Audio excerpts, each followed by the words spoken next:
Très bien. Oui. Nous sommes en direct, donc tout va bien. Bonsoir tout le monde. J'ai des pouvoirs qui m'ont été remis. J'ai celui de Jean-Pierre Serraillier à Jérôme Merle. J'ai Benjamin Torelli, Jérôme Boetti et Cassano. Benjamin qui est retenu pour raison professionnelle. Amandine Emonchenevé, pareil, pouvoir à moi. Christian Coignet. Francette Gerzac à Christine Durand, qui elle est retenue aussi. Elle est infirmière à l'hôpital. Et puis, j'en ai d'autres. Ouais. J'ai Ajra Turki et Mylène Gourgan et Vincent Poher à Farid Benzakour. C'est bon, j'ai tous les pouvoirs. Je vais faire l'appel comme ça, on verra s'il y en a qui en manquent.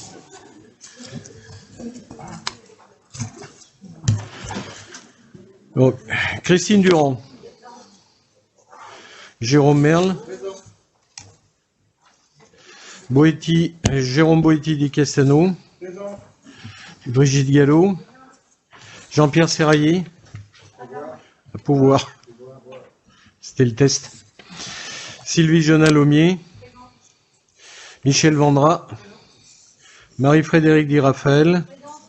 Daniel d'Olivier Quintas. Ouais, il vaudrait mieux qu'il soit là ce soir. Mylène Gourgan. Jérôme Giacchino. Roxane Gonzalez. Ajra Turki, pouvoir. Mohamed Benaroga. Gaël Nicolas. Hervé Madinier. Assunta Rosin-Bedin. Benjamin Torelli, pouvoir. Francette Gerzac, pouvoir. Jean-Philippe Vaux. Nathalie Levrat. Jean-Pierre Avetto. Et Amandine Emonchenevé, pouvoir. Thierry Masnadin. Farid Benzakour. Présent. Marie-Laure Mailloux. Présente. Raphaël Lavoisière. Présent. Franck Schneider. Merci. Géraldine Palcou. Isabelle Defay. Pierre-Manuel Chauvet. Et Vincent Poher, pouvoir.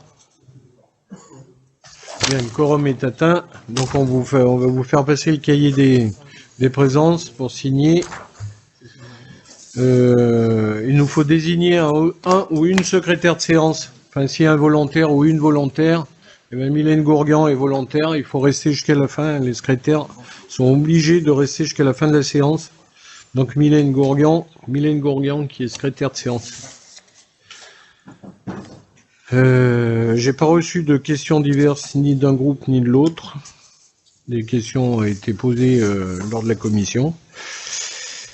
Il nous faut adopter le compte-rendu du conseil précédent.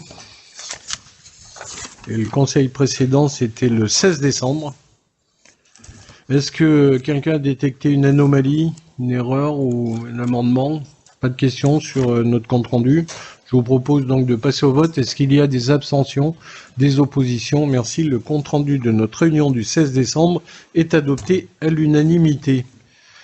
Il y a une nouvelle délibération qu'on a posée sur la table, la délibération numéro 3, que je vous propose concernant l'ouverture du quart des crédits d'investissement.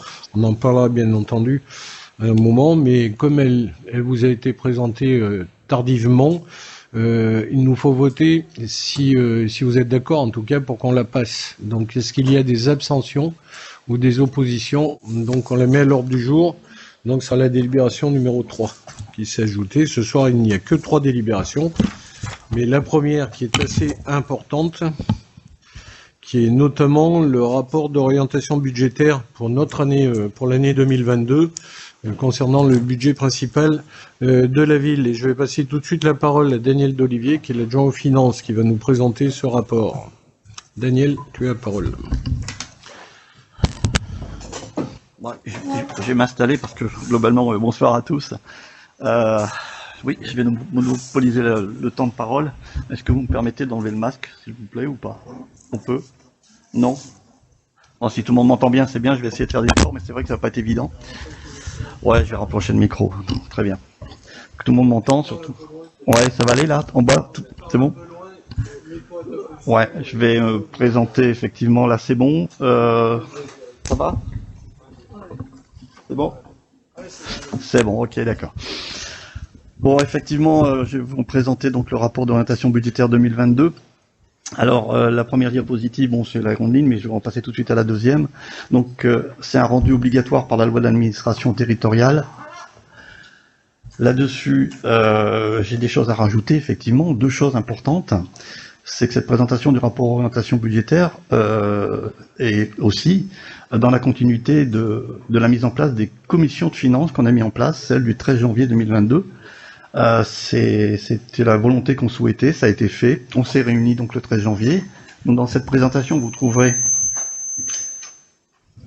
effectivement des choses qui ont été modifiées, qu'on a pris en compte suite à notre rencontre des membres de la commission, ainsi que des questions supplémentaires qui sont arrivées le lundi 24 lors de la réunion des présidents de groupe. On a essayé autant faire se peut de les intégrer dans cette présentation. On n'a pas pu modifier, bien entendu, toutes les données de la délibération que vous avez sur la table, étant donné que entre les délais contrats... Excuse-moi Daniel, c'est pas une délibération, hein, c'est un rapport. Un rapport, on vote pas. Je vous rappelle qu'on vote pas, c'est uniquement autant pour un moi. débat. Ok, le débat. Voilà, on passe au contexte et principes. Le contexte. Donc le débat d'orientation a fait l'objet d'un rapport, sur des informations qui sont énumérées par des textes, présentation de la structure, évaluation des dépenses, exécution des dépenses du personnel, engagement pluriannuel envisagé, des structures et gestion de la dette. Et le rapport d'orientation budgétaire doit comporter également des données contextuelles sur l'économie internationale, nationale. On rentre aussi dans les détails au niveau départemental et même métropolitain. Donc, selon la loi de finances aussi, 2022, qui concerne les collectivités territoriales. L'objectif qu'on s'est fixé, bien entendu, c'est de vous faire apparaître tout ce qui peut impacter la collectivité par la loi de finances, etc., y compris les aides que l'on peut avoir de la région, les aides que l'on peut avoir aussi dans les perspectives politiques et prospectives politiques des différentes collectivités qui sont l'État, la région, le département et même la métropole. Les principes, donc, c'est associé dans ce rapport, qui représente un moment clé dans notre préparation budgétaire, c'est de constituer une formalité substantielle de la procédure budgétaire. La clôture du cycle se concluant par un vote du compte administratif du compte de gestion avant le vote budget principal prévu en mars. Donc tout ce qui vous est présenté là, globalement, les objectifs, ce sont beaucoup d'éléments d'orientation, je reprécise. Il y a effectivement des chiffres, il y a effectivement des données, mais qui sont à ce jour, on va dire, en cours d'évaluation, en cours d'analyse, etc., etc. On les a exprimés lors de notre entretien à la commission. Donc il y a beaucoup de projections qui sont faites. On n'est pas dans le réel aujourd'hui, ne prenez pas, nous sommes bien dans un rapport d'orientation, et je le souligne. Les objectifs sont de vous permettre d'apprendre effectivement les conditions, de dégager des priorités, c'est ce qu'on a essayé de dégager, les marges de manœuvre, de dessiner quelques contours sur le budget primitif, qui sera bien entendu prévu au mois de mars, de déterminer des politiques publiques, de définir des politiques d'investissement par le biais de projets, et vous les verrez apparaître dans les grandes lignes d'orientation. On n'est pas là dans le détail financier, on est bien d'accord. Les contextes économiques, donc je vais rentrer un peu dans les détails sur les trois paramètres que je vous ai évoqués tout à l'heure. Les dotations de l'État, donc ce sont des grandes lignes, vous avez aussi beaucoup dans la délibération, enfin pardon, dans le document, excusez-moi, dans le document beaucoup plus de sémantique, beaucoup plus de phrases, là j'ai essayé de faire un focus. On voit bien que les contextes économiques sont contraints, que les dotations de l'État à la métropole n'évoluent pas, c'est une stagnation qui était une réalité, on est d'accord. Une régression dans le contexte de la hausse des charges et de la forte inflation, le déficit public, la dette, et on voit les ratios par rapport à la progression très forte en 2022 du PIB. Voilà, c'est des données qui sont dans le contexte économique aujourd'hui, qu'il faut bien prendre en compte aussi et qui nous impactent tous, aussi à Sassenage et les foyers. Les grandes lignes. La dotation globale de fonctionnement depuis le 22 est identique à celle de l'an passé, normalement sur les grandes lignes de l'État, on est d'accord, dont 18 milliards dans le bloc communal et 8 milliards. Donc ça pour l'instant c'est une donnée qui est identique, mais si je le mis, pourquoi? Parce que la DGF, à sa SNAGE, et c'est ce qui est intéressant aussi à savoir, c'est qu'elle est en baisse depuis de nombreuses années. Elle est vraiment en baisse. De mémoire, je ne veux pas dire des bêtises, mais il y a une dizaine d'années, presque ça, on était dans le million, aujourd'hui on est à 80 000 euros. Donc on voit bien que la dotation de toutes les communes sont en baisse sur cette dotation générale globale de fonctionnement. À l'origine, il y avait quand même beaucoup plus d'argent qui était vers les collectivités. 1 milliard de dotation d'équipement des territoires ruraux, pourquoi je l'ai fait apparaître? Parce que la commune de Sassenage, et c'est intéressant aussi de le percevoir, c'est qu'on peut donc avoir une partie de subvention via la dotation d'équipement des territoires ruraux, parce que nous avons une partie de la commune qui est classée, on va dire, territoires ruraux. C'est pas le cas de toutes les communes, bien entendu. Je vous ai fait apparaître aussi la loi dit 3DS, relative à la différenciation, qui est en cours aujourd'hui d'être Ouais, qui est connue aussi sous le nom de climat et résilience, cette loi. Voilà, je l'ai mis parce que bon, il y a des impacts par rapport au logement, on va dire, je veux dire très simplement sociaux. Il y a la loi SRU, etc. Il y a des idées qui sont d'encourager donc certaines communes à rattraper le retard. Hein, on en fait un petit peu partie. Mais voilà, aujourd'hui, c'est des amendements de Sénat, ça tourne entre le Sénat et l'Assemblée nationale. Et je crois, et je parle sous contrôle de Monsieur le maire, je crois que c'est ces jours-ci, ça doit En fait, c'est une loi qui est votée un peu dans l'urgence, puisque tu me donnes l'occasion d'en parler, Daniel. Oui. C'est une loi qui avait un vrai objectif, en tout cas. Une loi sur la décentralisation et qui visait à revoir un peu la décentralisation de manière à donner un peu plus de pouvoir aux collectivités locales. Cette loi est votée dans l'urgence avec des débats qui ne se font pas. Effectivement, le Sénat a voté dans l'urgence et d'ailleurs j'ai entendu qu'il y avait 107 articles qui n'ont même pas été évoqués au Sénat, mais en tout cas le Sénat a fait des propositions. C'est arrivé à l'Assemblée nationale. Il y a eu à nouveau des discussions importantes. Les 107 articles qui n'avaient pas été évoqués n'ont pas été évoqués non plus à l'Assemblée nationale. Et donc, comme c'est dans l'urgence et que le gouvernement veut voter cette loi avant les présidentielles, c'est une commission paritaire nationale qui va décider et qui est prévue le 27 janvier. Donc, qui va arrêter cette loi de manière à ce que les décrets arrivent le plus tôt possible. Donc, le 27 janvier, on sera fixé. Il y a beaucoup d'articles qui ont été supprimés, en tout cas, et sur la décentralisation, personne n'y trouve son compte. Donc, on verra, suivant le gouvernement qui sera mis en place après au printemps, beaucoup de candidats aujourd'hui sont déclarés en disant qu'il fallait vraiment revoir une grande loi sur la décentralisation. Il fallait revoir tout le système de décentralisation. Donc on verra ce que ça donnera, mais en tout cas, pour l'instant et à court terme, personne n'y trouve son compte. Alors c'est pas uniquement sur l'obligation, c'est que l'obligation de construire des logements sociaux, c'est un thème important, mais cette loi elle vise surtout, le principal sujet, c'est la zéro artificialisation en ce qui concerne l'urbanisme. C'est la zéro artificialisation des sols où elle devient plus dure de manière à éviter de construire sur des terrains qui sont nus et de manière à reconstruire la ville sur la ville qui était l'objet principal de la loi SRU, construire la ville sur la ville, densifier dans les villes pour éviter de construire à l'extérieur. Voilà, mais bon, on sera amené, je pense, à en reparler. Diapo suivante, oui. Les grandes lignes, effectivement, on a voulu surtout faire apparaître aussi deux éléments qui sont, et que vous avez tous, on va dire, porté à connaissance et que maintenant vous commencez tous à maîtriser, c'est la perte de recettes liée à l'exonération de la taxe foncière sur les propriétés bâties applicables aux logements sociaux. Donc ça, c'est quelque chose d'important. Ça, on a la taxe foncière. Avant, c'était pendant une durée, on va dire bien calée. Aujourd'hui, maintenant, c'est en fonction de la durée des prêts. Hein. Je parle sous le contrôle, effectivement, de Monsieur le maire. Mais aujourd'hui, la taxe est exonérée pour les logements sociaux. Si vous faites un prêt de 20 ans, vous êtes exonéré pendant 20 ans. Si vous faites un prêt et je parle bien des logements sociaux, voilà, c'est important de savoir que c'est plus du tout aujourd'hui avec un délai fixé. C'est des règles.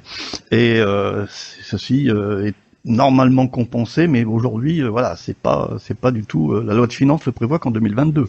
Donc, on a l'espoir qu'il y aura une compensation vis-à-vis des collectivités. Et je le dis bien, c'est inscrite au plan de loi de finances 2022. Donc, il faut attendre les décisions du gouvernement aujourd'hui dans ce domaine. C'est important. On a du reste, je vous rappelle qu'on avait pris une délibération aussi concernant la taxe foncière. On a fait un allègement qui avait été demandé par la loi de finances 2021 et on avait pris une délibération du reste sur la taxe foncière pour les propriétés bâties applicable, je veux dire, aux hors logements sociaux. La transition écologique, donc ça c'est important, les grandes lignes augmentées de 4 millions de milliards, bref, de 2017 à 2022, le plan de relance. Donc ça c'est le plan de relance. On se consacre beaucoup à l'étudier, à le prendre en compte un peu comme un livret de chevet au niveau de la finance. Et puis mes collègues dans chaque délégation s'en inspirent beaucoup pour aller chercher de l'investissement, pour chercher des subventions, etc. Le verdissement des parcs automobiles, hein, bien entendu, on n'a pas passé nos véhicules en couleur verte, hein, c'est vraiment de prendre des véhicules de nouvelle génération. Ça aussi c'est important. Il y a un programme qui est suivi par Hervé, notre collègue, sur l'amélioration de ces véhicules. On en fait encore dans les perspectives, les orientations. Pris en compte cette transition et bien entendu dans tous les projets que l'on a, on s'y attache. Je vais faire quelques focus. Derrière sur un découpage, donc là, je vous ai un peu parlé au niveau national, les grandes tendances. Je vais faire un focus diminuant qui est maintenant la région. La région, effectivement, ils ont aussi une stratégie, la stratégie donc vers les entreprises, vers l'emploi, et aussi sur la sécurité, sur les transports qui sont de leurs compétences, les lycées, aider les communes, agir pour la protection des commerçants et lutter contre les violences faites aux femmes. Du reste, on a pu obtenir des subventions importantes dernièrement dans le cadre de l'installation de la vidéoprévention avec la région. Ils ont augmenté leur champ de subventions, ce qui n'était pas le cas il y a quelque temps. Voilà, on peut bénéficier d'aides et il faut pas les oublier et on ne les oubliera pas. Sauf qu'il faut tout dire et que la région dernièrement a supprimé les aides sur les réseaux de chaleur bois. Ah, ouais. Donc on a envoyé un courrier avec quelques maires qui avaient des projets, puisque je vous rappelle qu'on a un projet nous de mettre un réseau de chaleur sur une chaufferie bois sur l'école Vercors, et que la région a supprimé ses subventions. Donc on a demandé à remettre ces subventions parce que sans ça on n'y arrivera pas. Toujours dans un focus descendant, donc région, département. Crédit proposé en subvention de fonctionnement. Le budget primitif de 2022 du département de l'Isère a un accompagnement vers les communes, les structures associatives, le domaine sportif, culturel et social. Il faut s'en féliciter. Bon, il y a quand même des diminutions sur certains domaines, mais bon voilà, il y a quand même des crédits qui sont débloqués. L'année 2021 a été marquée par la hausse particulière importante liée à l'accompagnement exceptionnel du département à des personnels prolongement de la crise. Hein. Ça maintenant, vous le savez, il y a eu des gros efforts du département dans ce domaine. Comprennent les subventions d'équipement aux communes, structures intercommunales, c'est assez stable pour 2021 avec un budget de 45 millions d'euros environ. Voilà, ça c'est un petit focus départemental. Et il y a un plan de rénovation des écoles qui a été ajouté de 20 millions et qui a bien aidé en tout cas les collectivités pour la rénovation des écoles. La métropole, on arrive à la commune. La métropole, alors le débat d'orientation budgétaire se déroule 4 février, donc mes deux collègues qui nous représentent au Conseil seront en réunion, hein, sauf s'il y a un changement ce jour-là, avec des commissions thématiques là-dessus. Donc il est difficile aujourd'hui d'intégrer des éléments précis et fiables dans notre propre rapport d'orientation budgétaire. Vous comprenez bien, on n'a pas toujours tous les éléments aujourd'hui à vous présenter.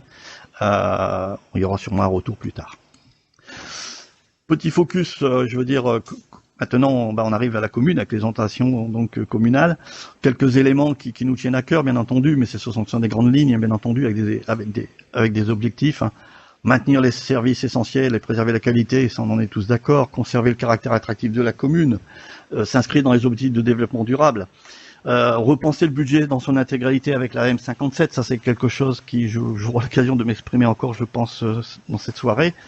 De façon à consolider et sécuriser, et on avait donc mis en place une délibération l'année dernière pour acter la mise en place de la M57 à partir du 1er janvier 2022. De toute façon, la M57 elle sera mise en place obligatoire dans toutes les communes d'ici 2 ans. Ouais, une explication. Aujourd'hui, on est sous la M14, c'est la nomenclature des recettes et des dépenses qui définit les affectations des recettes et des dépenses sur une nomenclature bien définie. L'État a changé, c'est-à-dire qu'on passe sur une nouvelle nomenclature M57 qui est plus précise, c'est-à-dire qu'on va plus loin dans le détail. Donc effectivement, ça demande un travail important, plus précis en tout cas, pour affecter toutes les recettes et les dépenses sur les nouveaux articles de la nomenclature. Être inventif, bien ça, je fais confiance à mes collègues, ils ont beaucoup d'idées et on essaye d'adapter les projets en fonction bien sûr des circonstances. Et bien entendu, quand on parle de finances, la rigueur et la prudence aussi. Le budget principal, donc l'évolution rétrospective des masses financières est notamment marquée par le transfert de compétences 2015 à Grenoble-Alpes Métropole. Il est important donc de prendre en compte l'évolution. La phase donc 2019-2021, la phase travaux du PPI, les investissements. En 2020, l'exercice a été marqué par l'impact Covid et un peu moins en 2021. On n'a pas eu les mêmes enjeux en matière de recettes et de dépenses. Moindre. Non, mais en matière de maintien du personnel, c'était plus compliqué parce qu'on a eu plus d'absences, en tout cas dans le personnel, notamment au service finance, mais également dans les autres services, dans les écoles, dans les crèches où il faut remplacer. Là, on a obligation de remplacer le personnel et bien entendu, ça a amené des coûts supplémentaires de remplacement dans la gestion du personnel. Ouais, du reste, donc mon collègue qui prendra tout à l'heure, Jérôme, prendra la main sur la partie RH, aura des choses à vous préciser dans ces domaines. Lors de l'établissement du budget 2022, bien entendu, et je vous l'ai reprécisé tout à l'heure en introduction, l'année 2021 n'étant pas terminée comptablement, je dis bien comptablement, les montants inscrits pour 2021 sont à prendre avec prudence, car ce ne sont que des estimations, des projections de la consommation des crédits, les ratios qui devront être à nouveau analysés sur la base du compte administratif 2021 et qui feront l'objet lors d'un conseil municipal, compte administratif, compte de gestion et budget principal. Donc c'est pour ça que voilà. Là-dessus, effectivement, vous avez eu beaucoup de tableaux, beaucoup de chiffres, et c'est pour ça que je réinsiste sur le fait de la prudence. Aujourd'hui, je peux ne vous sortir que quelques chiffres. On en a discuté en réunion commission, on en a discuté effectivement. Le compte de gestion, le compte administratif, il est en cours. Il va bien, on espère bien sûr l'avoir rapidement pour pouvoir avoir des données plus fiables. Aujourd'hui, on n'a que des projections sur notre compte, nos comptes. J'ai un petit focus sur les prêts, mais ça, bon, voilà, on a quand même un petit peu insisté par rapport au capital et bien entendu les échéances. On a fait un petit focus. Les prêts sont les emprunts. Les emprunts, voilà. On a souhaité vous faire un petit focus pour que vous ayez la vision de ce qu'il y a aujourd'hui, les taux variables, les taux fixes, les taux structurés. Alors les dates, c'est simplement les dates de la fin, ce qu'on appelle la terminaison. Il y a les Dexia type structuré sont modifiés dans les années 32. En 32, ce sera il y a une autre déclinaison. Mais bon, voilà, on a souhaité vous donner un petit peu les éléments aujourd'hui sur les capitales, pourcentage capital restant dû, etc. Avec une petite note de pourcentage. Vous voyez que la Société Générale, par exemple, c'est terminé. Il a été terminé le 21 décembre 2021. En 2023, on a encore un qui s'éteint. Et en 2025 aussi, on aura un autre qui s'éteint.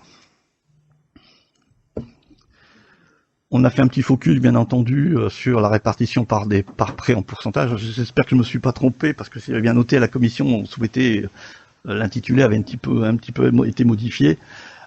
Simplement, voilà, on a effectivement des prêts Dexia. Si vous faites l'addition, effectivement, vous additionnez tous les prêts Dexia, etc. Bon, effectivement, 40-80% sont des prêts Dexia, plus le taux variable. Et les autres, vous les avez aussi. On va dire c'est répartition par prêt en pourcentage par emprunteur, quoi, quelque part. Quelques profils. Alors ça, c'est intéressant, c'est la dette. La dette, on voit les chiffres, effectivement, intérêt payé, capital restant, donc on voit bien que c'est autant. Il y a des chiffres qui nous parlent, ça diminue, ça augmente légèrement, ça dépend effectivement des prêts. Ce qui est intéressant aussi, c'est le focus, je veux dire, par le taux habitant. Aujourd'hui, enfin en 2019, on était aux alentours de 840 de mémoire, et on le voit descendre progressivement. C'est le petit focus que j'ai fait sur le côté à droite, qui fait qu'on descend. Alors voilà, c'est important de voir qu'effectivement la dette descend, avec un grand planning jusqu'en 2000, etc.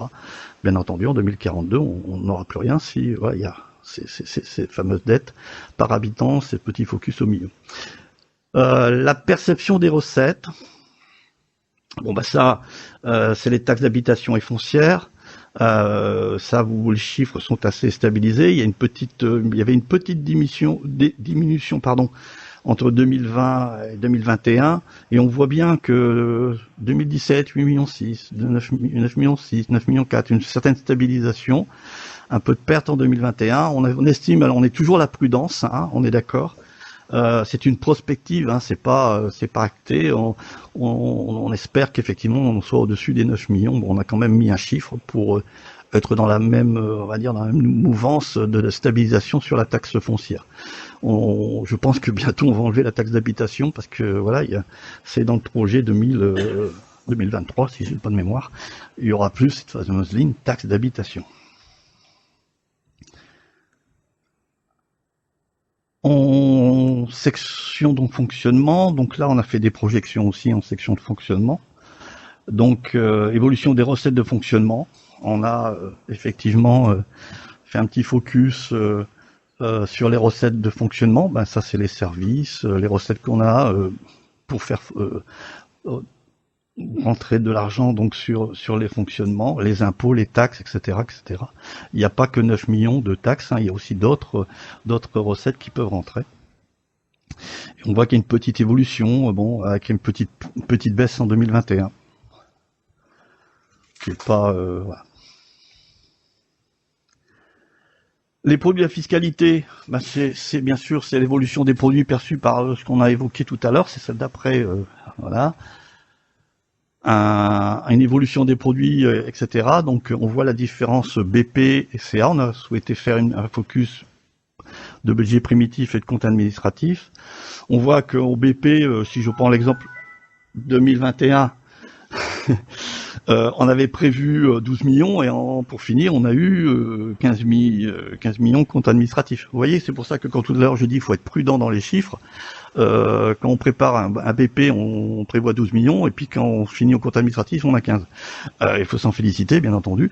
Donc il faut être prudent, et c'est pour ça que les projections 2022, voilà, on les prend avec prudence, rigueur, et comme on n'a pas toutes les données encore aujourd'hui, voilà. Mais on voit que il y a toujours une petite différence, mais souvent on se trompe pas beaucoup.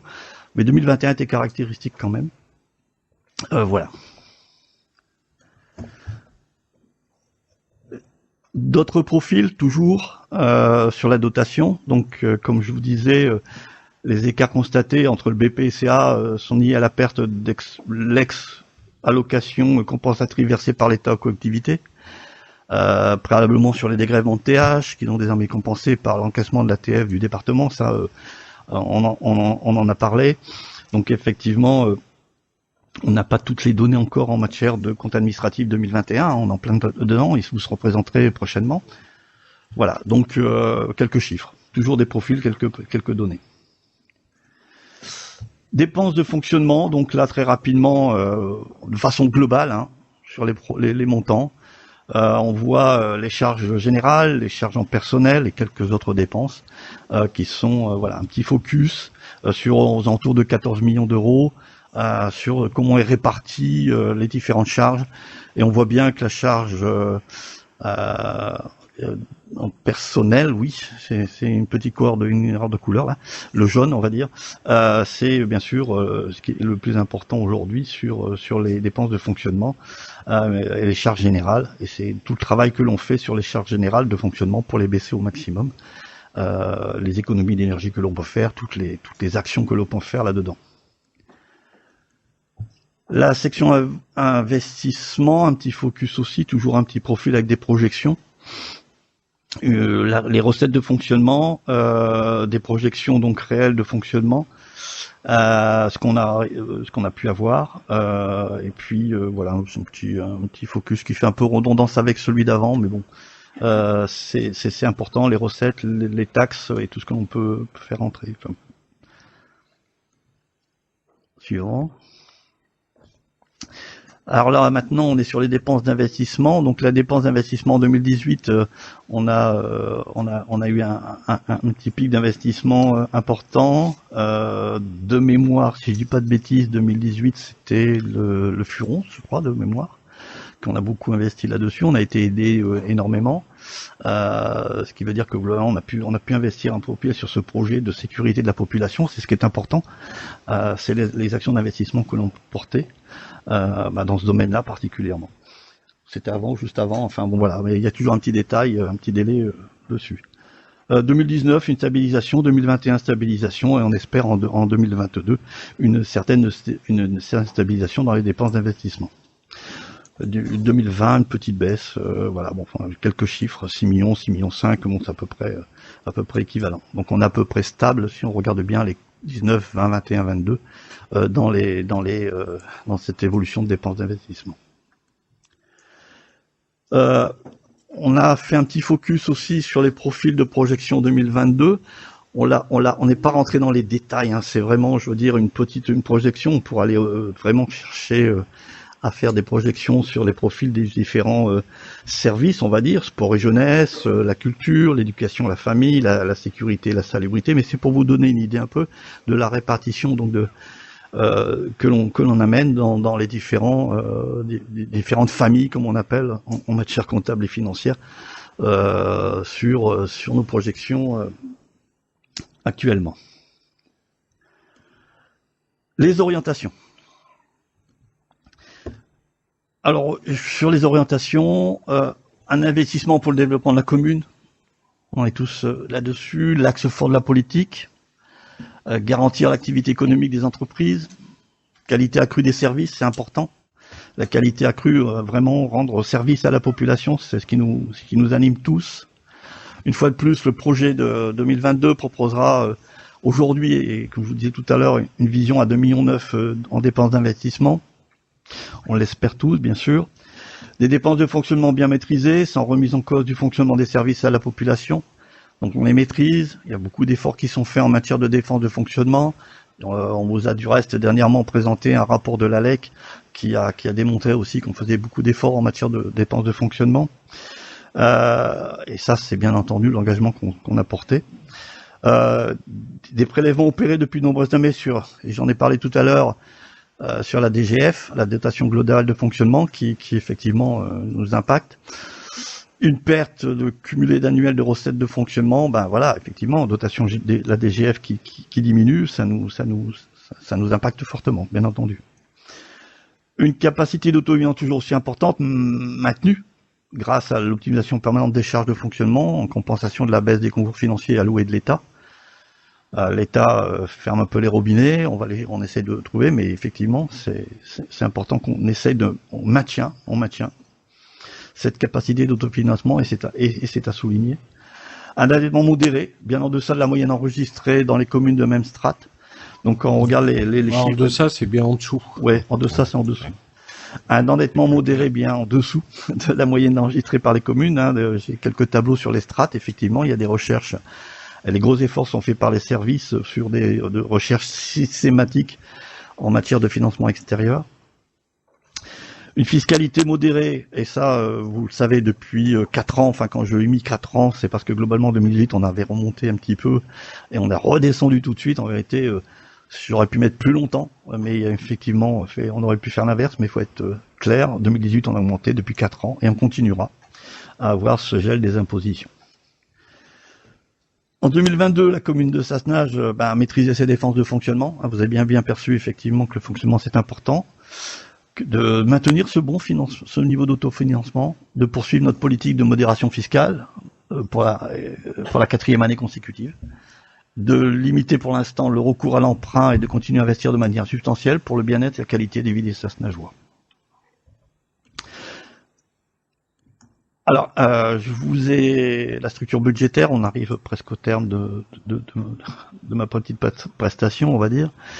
j'ai souhaité présenter une excuse budgétaire. On voit qu'effectivement les montants, et à la commission on en a discuté, on a effectivement des montants équilibrés en matière de fonctionnement. Ces chiffres sont provisoires, je réinsiste.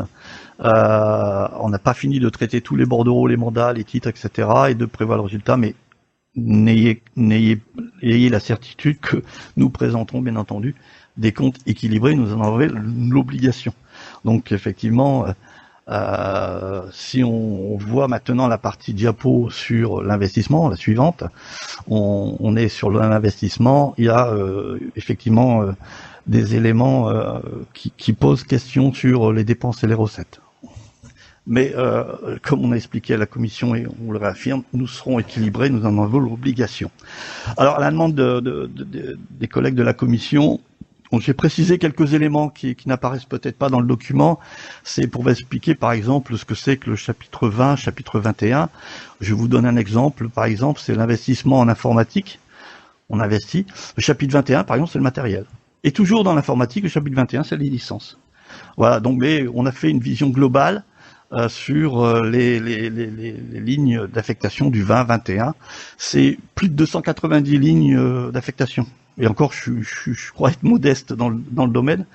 Il y a beaucoup de lignes par rapport aux 20, 21 et 23. Mais c'est des dépenses d'équipement, ce qu'on appelle un corporel ou corporel d'investissement. Sur les subventions, pareil, il y avait eu des questions qui avaient été évoquées, donc je vous ai mis un petit focus qui représente un petit peu les socs qui aujourd'hui ont été, on va dire, actés aujourd'hui. C'est l'exemple, le soc numérique scolaire, des subventions, donc le travail de ma collègue Christine sur rechercher des subventions sur des particuliers, avec Jérôme du reste. Et là, on a des dossiers lourds qui sont posés. On sait qu'on aura 33 000 exemples, 200 euros qui on espère récupérer dans c'est un engagement qu'on essaie de faire avec l'État. Pareil, le travail sur la rénovation des véhicules, on a des chiffres qui sont un peu clairs, et etc., etc. Donc et du reste, je vous ai dû vous les envoyer dans le compte rendu de les membres de la commission. Il y a eu des compléments sur les investissements, enfin les subventions qui restent à rentrer. Voilà. En ce qui me concerne, je n'en ai terminé. Si vous voulez, on peut passer donc à la partie RH ou Monsieur le maire, si vous souhaitez qu'on répond aux questions, ou est-ce qu'on... Non, ce que je vous propose, c'est qu'on continue et puis on mettra les questions à la fin. Donc, on passe à la question RH. Ok, donc je laisse la main à Jérôme. Jérôme Jacquino. Allez, bonsoir à tous. Donc moi je vais vous parler un petit peu de ce qui s'est passé au niveau des RH et ce qui devrait se passer pour 2023, donc enfin 2022. Donc l'idée c'est qu'on fasse un petit point d'abord sur 2021 et puis ensuite on verra ce qui se passe sur 2022. Là sur la projection en fait je vais me focaliser principalement sur, on va dire, les chiffres qui évoluent de manière significative, et je vais vous donner quelques explications. Tout d'abord sur celui-là, sur le charge à caractère général, bon, il n'y a pas de grande modification, à part un point sur les recours et contentieux. Vous savez que dans le cadre d'une bonne gestion, et c'est obligatoire, on doit provisionner un certain montant par rapport à des décisions potentielles sur des contentieux qui sont actuellement en cours. Donc c'est pour ça que vous avez une évolution de cette ligne-là sur ce tableau-là. Sur la partie chapitre 012, donc vous pouvez voir que on a mis une augmentation sur la partie versement offre sociale. On verra, mais ça fait partie de nos objectifs d'être on va dire focus sur ce point-là, et donc ces 10K euros, on va dire représente en fait le fait que l'année dernière, en 2021, on était sur un forfait, alors que cette année, ce sera en fonction du nombre d'employés qui seront inscrits en fait au COS 38. Donc on imagine qu'avec l'augmentation et les avantages supérieurs qu'ils auront, il y aura plus de personnes qui vont s'inscrire. Donc on anticipe une augmentation. Ensuite, sur les rémunérations des non-titulaires, on peut s'apercevoir qu'effectivement, il y a une augmentation de 400 000 €. On projette qu'il y a de nouvelles embauches pour les raisons pour lesquelles on vous avait sollicité. D'ailleurs, on vous en avait déjà parlé lors du conseil municipal, pour à peu près 260 000 €. Et ensuite, le reste, c'est les revalorisations par rapport à l'indice et le glissement vieillesse. Et bon, il y a une partie, bien évidemment, parce que l'année prochaine, il y a quand même un certain nombre d'élections, donc il y aura des heures supplémentaires à faire. Et puis, on anticipe toujours certains remplacements, donc voilà, c'est pour ça que il y a cette augmentation-là. Vous verrez qu'en contrepartie, sur la rémunération principale du personnel titulaire, il y a une baisse, parce qu'il y a des personnes qui sont parties à la retraite, qui sont ou pas remplacées, mais quand elles sont remplacées, elles sont dans les personnels donc non titulaires. Donc c'est pour ça qu'il y a en fait une petite balance entre ces deux éléments-là. Donc là, on gagne 260 000 €.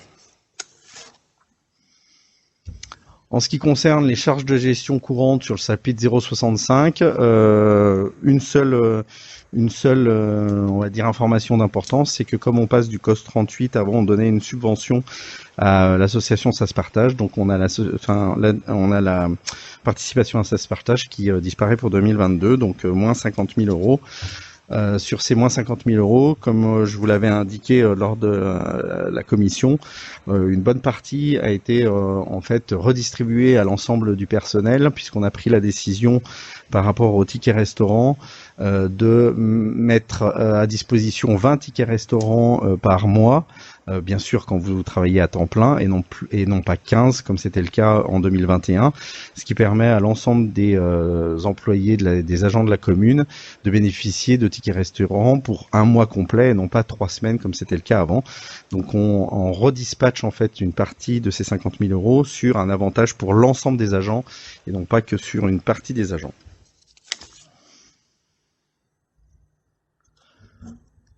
Pour mettre ça en perspective sur, on va dire, les 3 dernières années, donc on s'aperçoit ici, et c'est on va dire le point principal, qu'on a une bonne gestion finalement de la dépense de personnel de la commune. Je vous rappelle quand même que le poste de personnel, c'est le premier poste de dépense de la commune, qui représente un peu plus de 60%. Il faut savoir également, un point important pour ceux qui ne le savent pas, que naturellement, ce poste-là, à effectif constant, il y a une augmentation naturelle de 2,5% par an, du fait des revalorisations et des glissements vieillesse. Donc, quand vous avez 2,5% d'augmentation sur un budget, sur une dépense, un poste budgétaire qui représente 60%, donc il faut faire très très attention sur ce point-là, être très vigilant. Et donc, en effet, pour la première fois, donc depuis plusieurs années, à Sassenage, la dépense du personnel en 2021, comme vous pouvez le voir, a baissé de un peu plus d'1,10% par rapport à 2020 pour atteindre 154 millions d'euros. Donc ça, c'est une bonne nouvelle puisqu'on a une baisse des dépenses. Si on fait un petit focus sur le nombre d'agents, donc on a 247 agents, et comme vous pouvez le constater par rapport à ce chart, la grande partie des agents sont de catégorie C.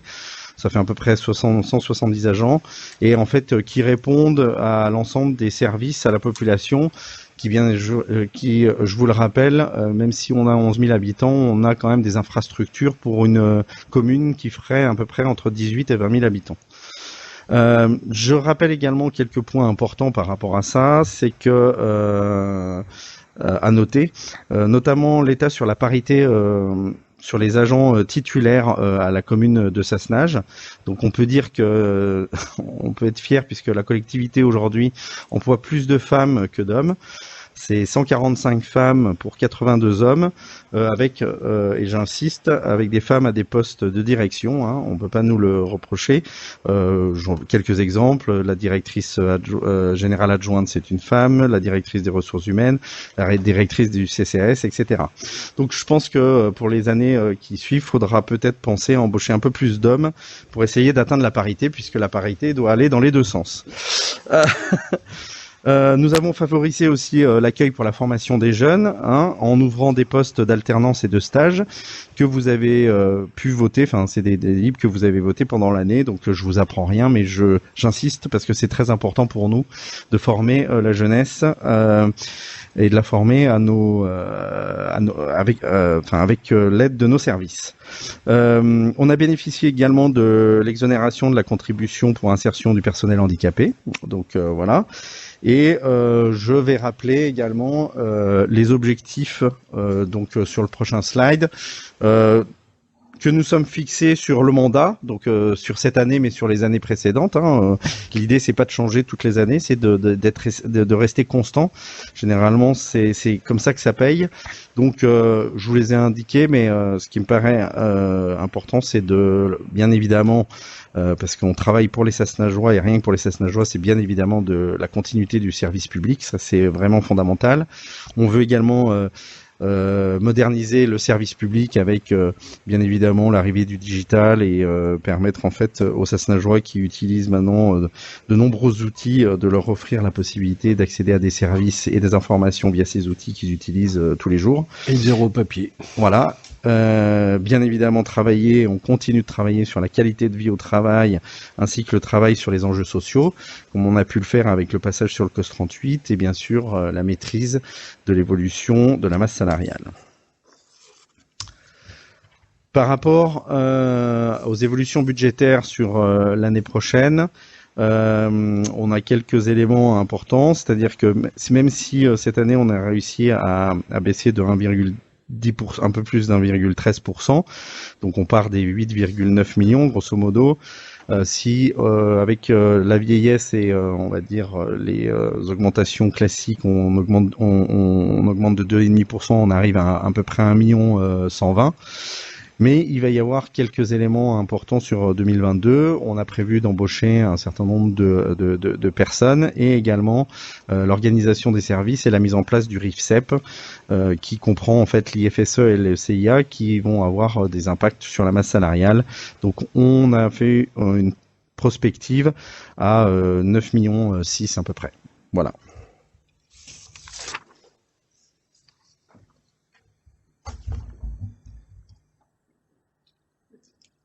Ok, merci à vous.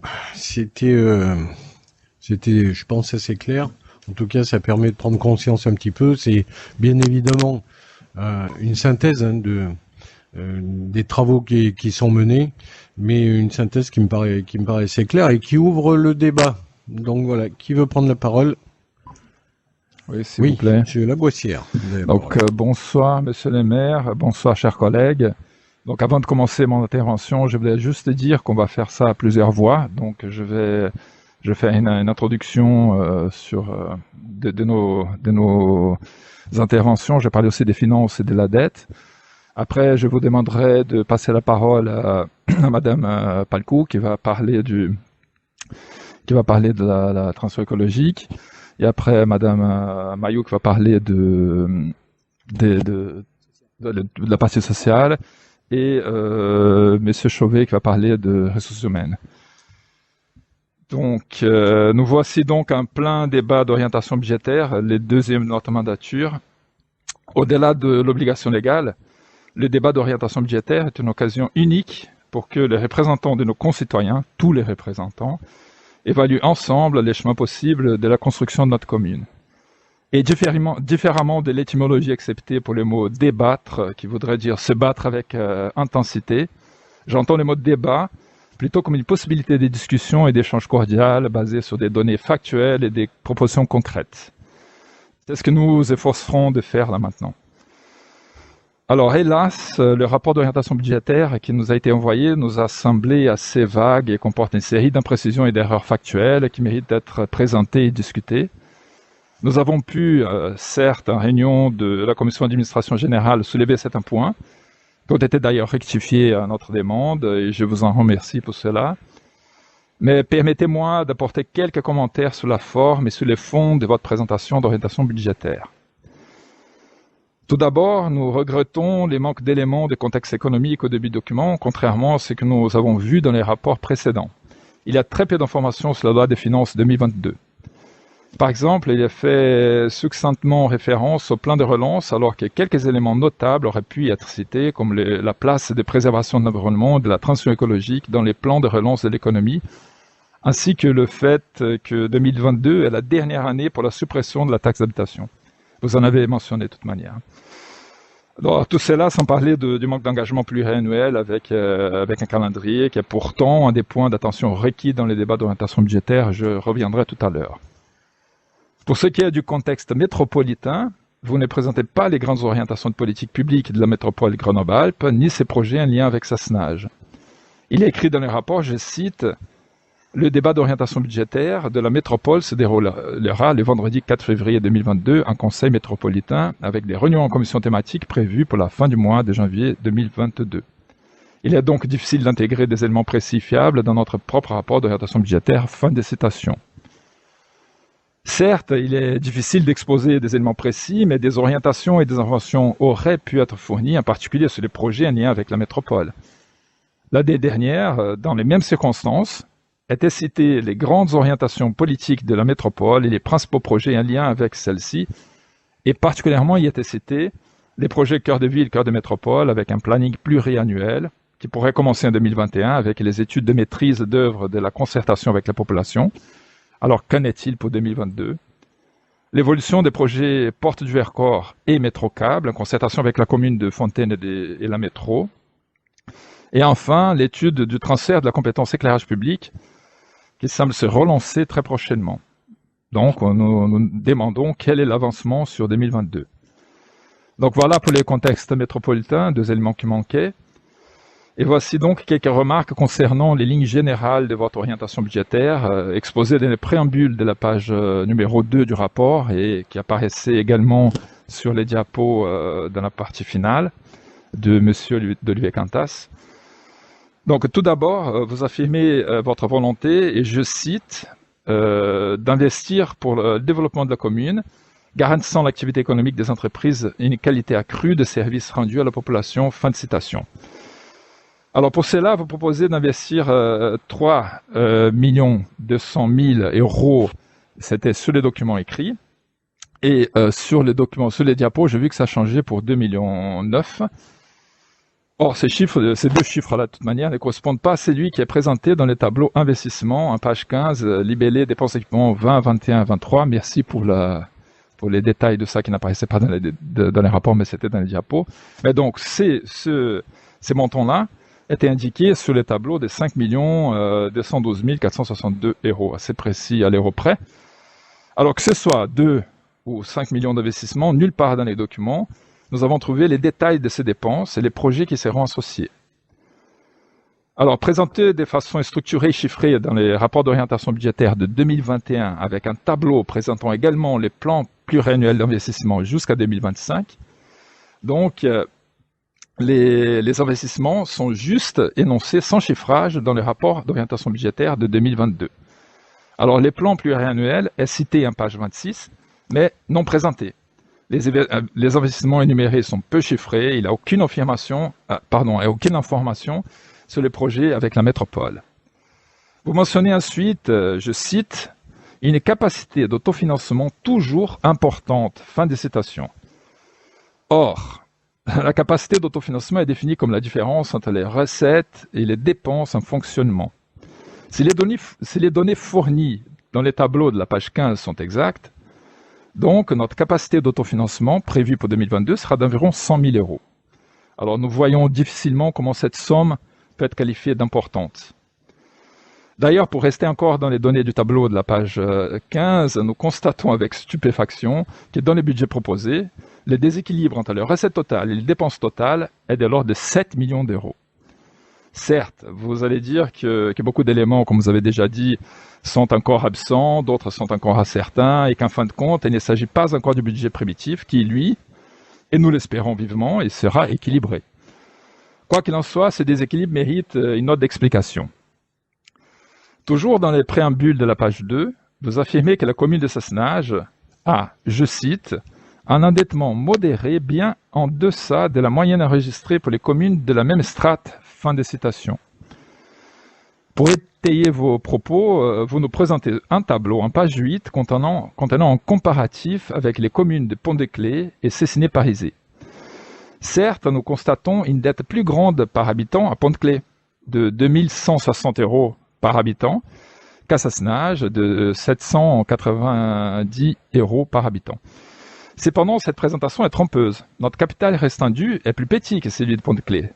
Certes, mais nous devons payer 938 kg par an pour 8 millions d'euros empruntés, alors que, par exemple, à Pont-de-Claix, ils payent 365 000 € pour 21 millions d'euros empruntés.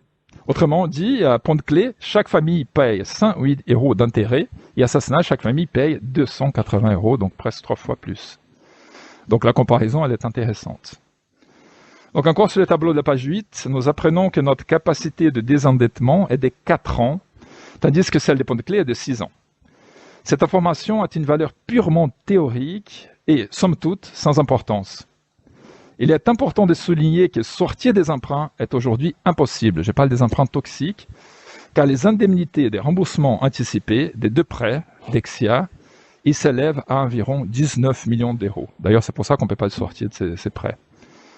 De toute manière, les taux de la dette expliquent les manques d'investissement dans la commune depuis plusieurs années. Et vous allez certainement rétorquer, comme vous l'avez déjà fait à plusieurs reprises, même ce soir, en nous disant que Sassenage est suréquipé pour une ville de 11 400 habitants. Nous voulons bien les croire, mais nous signalons que notre piscine municipale devient de plus en plus vétuste, que nous n'avons pas de salle de fête. Au passage, des communes bien plus petites que Sassenage, comme Champagné et même Méaudre, ils en ont. Et nous n'avons pas une structure comparable à une MJC, lieu de rencontre pour une jeunesse avide de socialisation et d'apprentissage à Sassenage. Enfin, et toujours sur les préambules de la page 2, vous mentionnez, je cite, une fiscalité modérée avec un gel de taux d'imposition pour la 4e année consécutive, fin de citation. Certes, nous nous réjouissons de ces gels de taux d'imposition, mais nous devons rappeler que la pression fiscale était déjà élevée il y a 4 ans. Donc c'est normal que ça ne baisse pas. De plus, vous omettez de dire que les bases ont été changées, ce qui implique une augmentation de facto de l'impôt payé par nos concitoyens. Et d'ailleurs, votre tableau même, avec la comparaison entre les communes, le montre en page 8. Donc le poids de la fiscalité est de 415 € par habitant à Sassenage, tandis qu'il est 85 à Pont-de-Claix et 316 à Cessiné-Parisé et 362 pour la moyenne de la strate. Donc, okay. Voilà, nous constatons donc pour ce qui est des projets proposés en 2022, vous souhaitez investir dans un haut niveau de service public, dans l'éducation des jeunes sassenageois, dans l'attractivité économique et dans la poursuite des actions engagées en faveur des transitions écologiques solidaires. C'est vos 4 points. Ceci correspond à un grand changement par rapport aux orientations de 2021, qui incluait, je reprends, la sécurité, la préservation de patrimoine, la modernisation de services et l'action en faveur de la transition écologique et l'amélioration du cadre de vie. Donc, il n'y a aucune mention des réalisations de 2021, contrairement au rapport d'orientation budgétaire de 2021. Pourtant, certaines orientations parlent des continuités d'actions menées en 2021. Il aurait été pertinent de mentionner leur lancement de ces actions de l'an dernier et leur état d'avancement. Pour finir, une petite note au sujet de la loi SRU, de la carence en logements sociaux. Nous déplorons le fait qu'aucune action concrète soit menée pour éradiquer les problèmes. Dans le passé, vous assumiez le paiement de la taxe SRU, qui monte aujourd'hui à presque 200 000 €, parce que la limitation des logements sociaux dans la commune était un souhait de votre électorat. Vous aimiez à dire fréquemment lors des conseils que nous sommes sortis de la carence, mais cela est faux, et nous en voulons pour preuve que nous payons encore la pénalité. Nous avons certes atteint l'objectif triennal qui vous avait été fixé, mais en aucun cas, nous ne sommes sortis de la carence en logements sociaux. Et vous n'avez donc visiblement pas de vraie volonté ni stratégie pour sortir de cette carence et nous allons donc devoir payer l'amende éternellement. Notre groupe ne partage pas cette vision des logements sociaux. Nous pensons que nous devons résorber cette carence et arrêter de payer cette taxe SRU.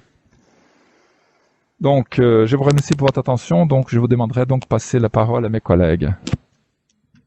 Ok, donc si j'ai bien noté, c'est Madame Palcou. Transfert de micro. Bonsoir. Donc, partie concernant la transition. Comme il n'y a pas eu en préalable à ce conseil de réunion de la 3e commission pour aborder spécifiquement les aspects concernant la transition du rapport d'orientation budgétaire, nous exposons ici nos commentaires. Donc, sur 2021, il est difficile de se rendre compte de ce qui a été fait, comme l'a mentionné mon collègue, puisque rien n'est exposé de façon détaillée ou chiffrée dans le rapport.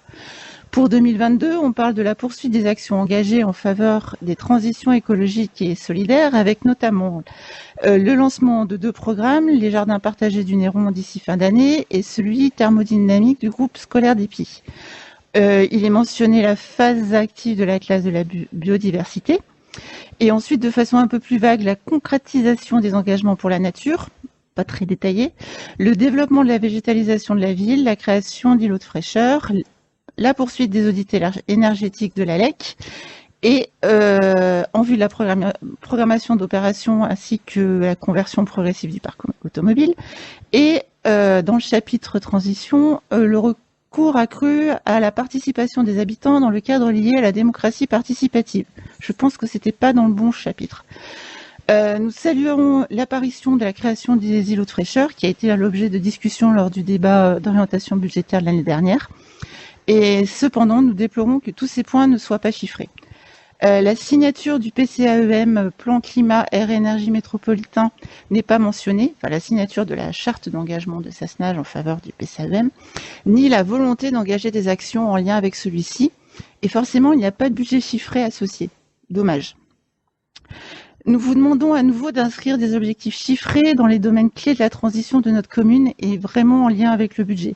Nous savons que les capacités d'investissement sont réduites par des intérêts de remboursement de prêts importants et par une fiscalité déjà très élevée pour les Sassenageois. Cependant, il est fondamental que nous sachions où se situe notre commune pour les investissements concernant la transition. Nous tenons à vous rappeler que nous sommes aussi force de proposition dans le cadre de la mise en place des actions du PCAEM. Par exemple, réduire le budget consacré à l'éclairage de notre commune en étudiant, comme le font d'autres communes, la diminution de l'éclairage la nuit, voire l'extinction, voire la mise en place de détection de présence. Cela permettrait aussi de diminuer les dépenses d'éclairage de la commune. Nous proposons aussi la mise en place d'une permanence mensuelle pour informer les Sassenageois sur les dispositifs d'aide qui sont vraiment en ce moment énormes pour réduire les factures énergétiques.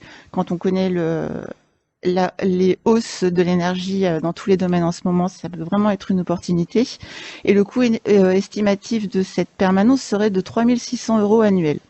À ce sujet, en lien avec la LEC, nous savons qu'il y a à peu près 400 maisons à rénover sur la commune, via le dispositif Murmure par exemple, et il y a environ 350 poêles ou cheminées non performantes à remplacer, par exemple avec la primaire bois. Ces appareils non performants participent à la pollution de notre commune et ce serait vraiment intéressant d'aider ces familles à remplacer ces appareils pour un meilleur confort et pour une réduction de leur facture énergétique. Nous proposons également d'allouer un budget consacré à la plantation d'arbres pour la création d'îlots de fraîcheur. Pour cela, nous proposons toujours, et comme le préconise le PCAEM, que les associations écologiques de Sassenage soient associées. Nous saluons la réalisation de la désimperméabilisation de la cour de l'école d'Épis avec le concours et la subvention de l'agence de l'eau et posons la question, qu'en est-il de la rénovation de l'école en termes de budget et de calendrier? Enfin, Sassenage a signé une charte d'engagement de la commune donc en faveur du PCAEM. Il est temps de construire un plan d'action et un suivi budgétaire des propositions de ce PCAEM. Notre commune s'est engagée à le faire. Dans les engagements, en particulier ceux de l'axe 4, l'action 4.1.1 pour les initiés, ou l'engagement 112 de la charte d'engagement de Sassenage, que je rappelle, se positionner ensemble sur un plan d'action en faisant participer en interne un maximum d'élus, ou la 4.4.1, je cite, effectuer un suivi opérationnel, et la 4.1.3, mobiliser ensemble des élus autour de la nécessité de structurer et suivre les actions air, énergie, climat. Donc toutes ces actions font partie du PCAEM et nous sommes à votre disposition pour la construction du plan d'action associé au PCAEM, du budget et des outils de suivi à mettre en place avec leur calendrier. Merci Madame Pelcou. Madame Mayou. Oui, merci Monsieur le maire. Vous m'entendez bien? Oui. Hop, je rapproche un peu. Moi, je voudrais revenir sur la page 14. Alors, du coup, ça sera la page 14 du document que vous nous avez envoyé, qui est quand même pas le même que celui qu'on découvre ce soir. Ce qui est un peu compliqué, vous admettrez, pour nous qui avons essayé de fournir un travail, comme d'habitude, rigoureux et conséquent pour préparer ce débat. Et c'est très bien, on a plus d'informations ce soir, mais ça aurait été quand même, vous le concevez, vraiment plus judicieux qu'on les ait avant la tenue du conseil municipal. Bon, on va faire avec. Donc, je vais faire référence, et nous faisons référence au document que vous nous avez envoyé, et sur lequel, page 14, vous revenez sur la question de la politique sociale. Vous indiquez que vous prévoyez une augmentation de la subvention du CCAS, mais sans en donner la somme. Dans le tableau de la page suivante, il est indiqué simplement CCAS 910 000 euros 272. Est-ce que c'est le montant de la subvention que vous prévoyez, ou est-ce la subvention plus du CCAS plus les autres subventions? Est-ce que c'est possible de me donner cette information simplement maintenant ou pas, pour que suivant pour la cohérence de ce que... Non? D'accord. Donc je continue. Madame Mayou, terminé. Ouais, d'accord. Et puis on vous répondra après. D'accord, merci. Et juste pour vous dire quand même que, Oui. parce que je vois que vous insistez là depuis tout à l'heure, je vous rappelle que l'Europe, c'est pas un budget. C'est-à-dire qu'on n'a pas chiffré. Oui, oui. D'ailleurs, bon, j'interviendrai après, mais juste pour vous préciser que les chiffrages ne sont pas normalement, on vous en a donné quelques-uns de chiffrages, mais normalement dans les orientations, on n'a pas donné de chiffrage, on a bien voulu vous en donner, mais ce sont des orientations politiques sur les ambitions de la ville et de notre groupe, en tout cas du groupe majoritaire. Donc ben voilà, on a ces ambitions-là. Après maintenant, il faut qu'on les intègre et on donnera les chiffres au budget, puisque le budget est là pour ça. Hein. Ce soir, c'est pas le budget, c'est un débat d'orientation. Très bien, mais comme il y a des... Est-ce que les idées sont bonnes? Est-ce qu'on peut les suivre ou pas? Voilà. Et après, on met les moyens derrière. D'accord. Mais bon, là, il y avait un chiffre qui, pour moi, pouvait induire en erreur la compréhension de ce que vous voulez transmettre, justement. Mais très bien, je comprends ce que vous venez de dire. Quoi qu'il en soit, la politique sociale a longtemps été la 5e roue du carrosse à Sassenage, s'abritant derrière un discours minimisant les nécessités d'aide aux Sassenageois les plus vulnérables. Mais depuis 2 ans, la crise que nous connaissons a fait s'enfoncer un peu plus celles et ceux qui étaient déjà fragilisés socialement, économiquement, psychologiquement, et a fait basculer dans la précarité celles et ceux qui jusqu'alors arrivaient tout juste à boucler les fins de mois. Et cela représente aujourd'hui nombre de Sassenageois. Le montant de la subvention du CCAS pour l'année 2022 doit prendre en compte ce contexte de précarité sociale. Cela fait 2 ans que nous l'appelons de nos vœux. Cela fait 2 ans que nous vous demandons une hausse substantielle de cette subvention. En juillet 2020, lors du débat d'orientation budgétaire, nous vous alertions déjà et demandions d'anticiper les besoins grandissants qui se faisaient jour au vu du contexte sanitaire et économique qui se dessinait. Vous n'en avez pas tenu compte. 2 ans après, vous entendez enfin notre appel, puisque vous nous indiquez que vous souhaitez augmenter cette subvention. Il est temps. Toute l'équipe du CCAS a fait preuve d'une grande dynamique pour s'adapter au contexte de ces 2 années éprouvantes et a initié et mis en œuvre une série conséquente d'actions pour accompagner au mieux la population, pour rendre le CCAS plus visible, plus accessible. Et cela parfois au prix de remaniements de fonctionnement interne non aisés. Aussi, je voudrais profiter de cette intervention pour remercier tous les agents du CCAS pour leur engagement au plus près des Sasnageois, pour leur capacité d'adaptation et d'inventivité et leur dynamisme. J'en profite aussi pour saluer également le travail de fond mené par l'équipe de direction, Madame Gourgan, votre adjointe, et Madame Nemos Morel, la directrice. Ce travail de restructuration n'est pas simple, et bien qu'évidemment nous ne sommes pas forcément d'accord sur les priorités à établir en termes d'action sociale, je ne peux que les remercier pour leur implication et la somme du travail fourni. Monsieur le maire, chers collègues, vous le comprenez, les enjeux autour de l'accompagnement et du soutien à la population sont plus que jamais absolument cruciaux.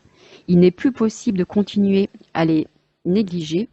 Donc, monsieur le maire, nous espérons que, à défaut d'avoir anticipé en augmentant la subvention du CCAS dès le début de la crise, vous allez maintenant être au rendez-vous.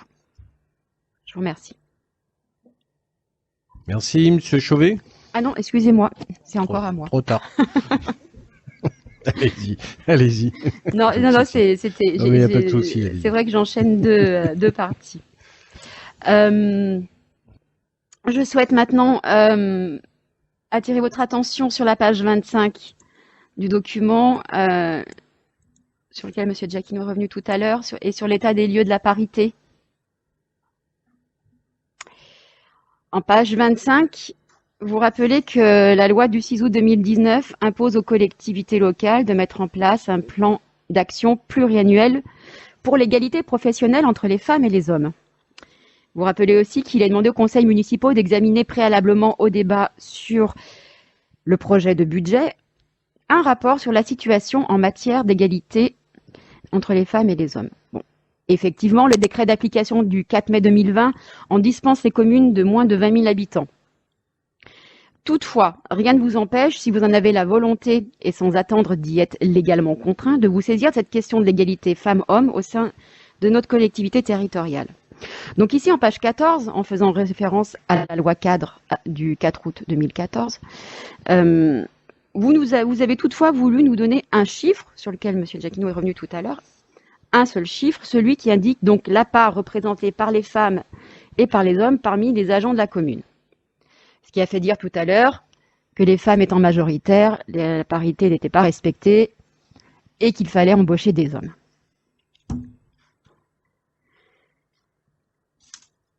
Excusez-moi, j'ai un peu du mal. Voilà.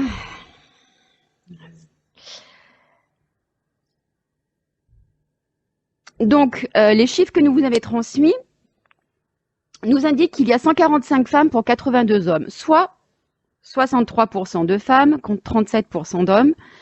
Pour qu'on comprenne bien, vous avez insisté en représentant ces deux chiffres dans un camembert.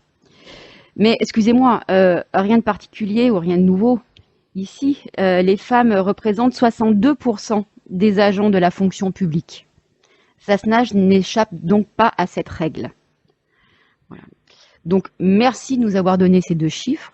Mais, juste une question au juste, pourquoi vous nous donnez ces chiffres? Qu'est-ce que vous attendiez comme réaction à une telle information? Qu'espériez-vous entendre? Que Sassenage est vraiment une commune exemplaire en termes d'égalité, femmes-hommes, avec un pourcentage aussi important d'agentes féminines? Voilà. Malheureusement, ce tour de passe-passe un peu grossier, justement, ne passe pas. Ce chiffre n'est en rien significatif de ce que l'on nomme en 2022. Nous sommes en 2022. De ce que l'on nomme l'égalité femmes-hommes. Il n'est pas représentatif d'une quelconque parité, car la part faite aux femmes, c'est une chose, mais dans quelles conditions?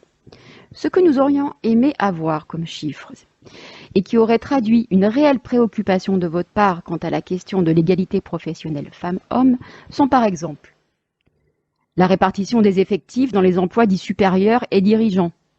Et pas simplement entendre dire « nous avons une femme par-ci, une femme par-là, venez pas nous reprocher de ne pas laisser la place aux femmes ». La répartition des agents promus par grade, quelle est la part des femmes?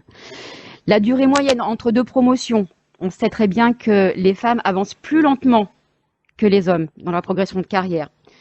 La répartition des agents bénéficiant d'une promotion interne par corps d'emploi.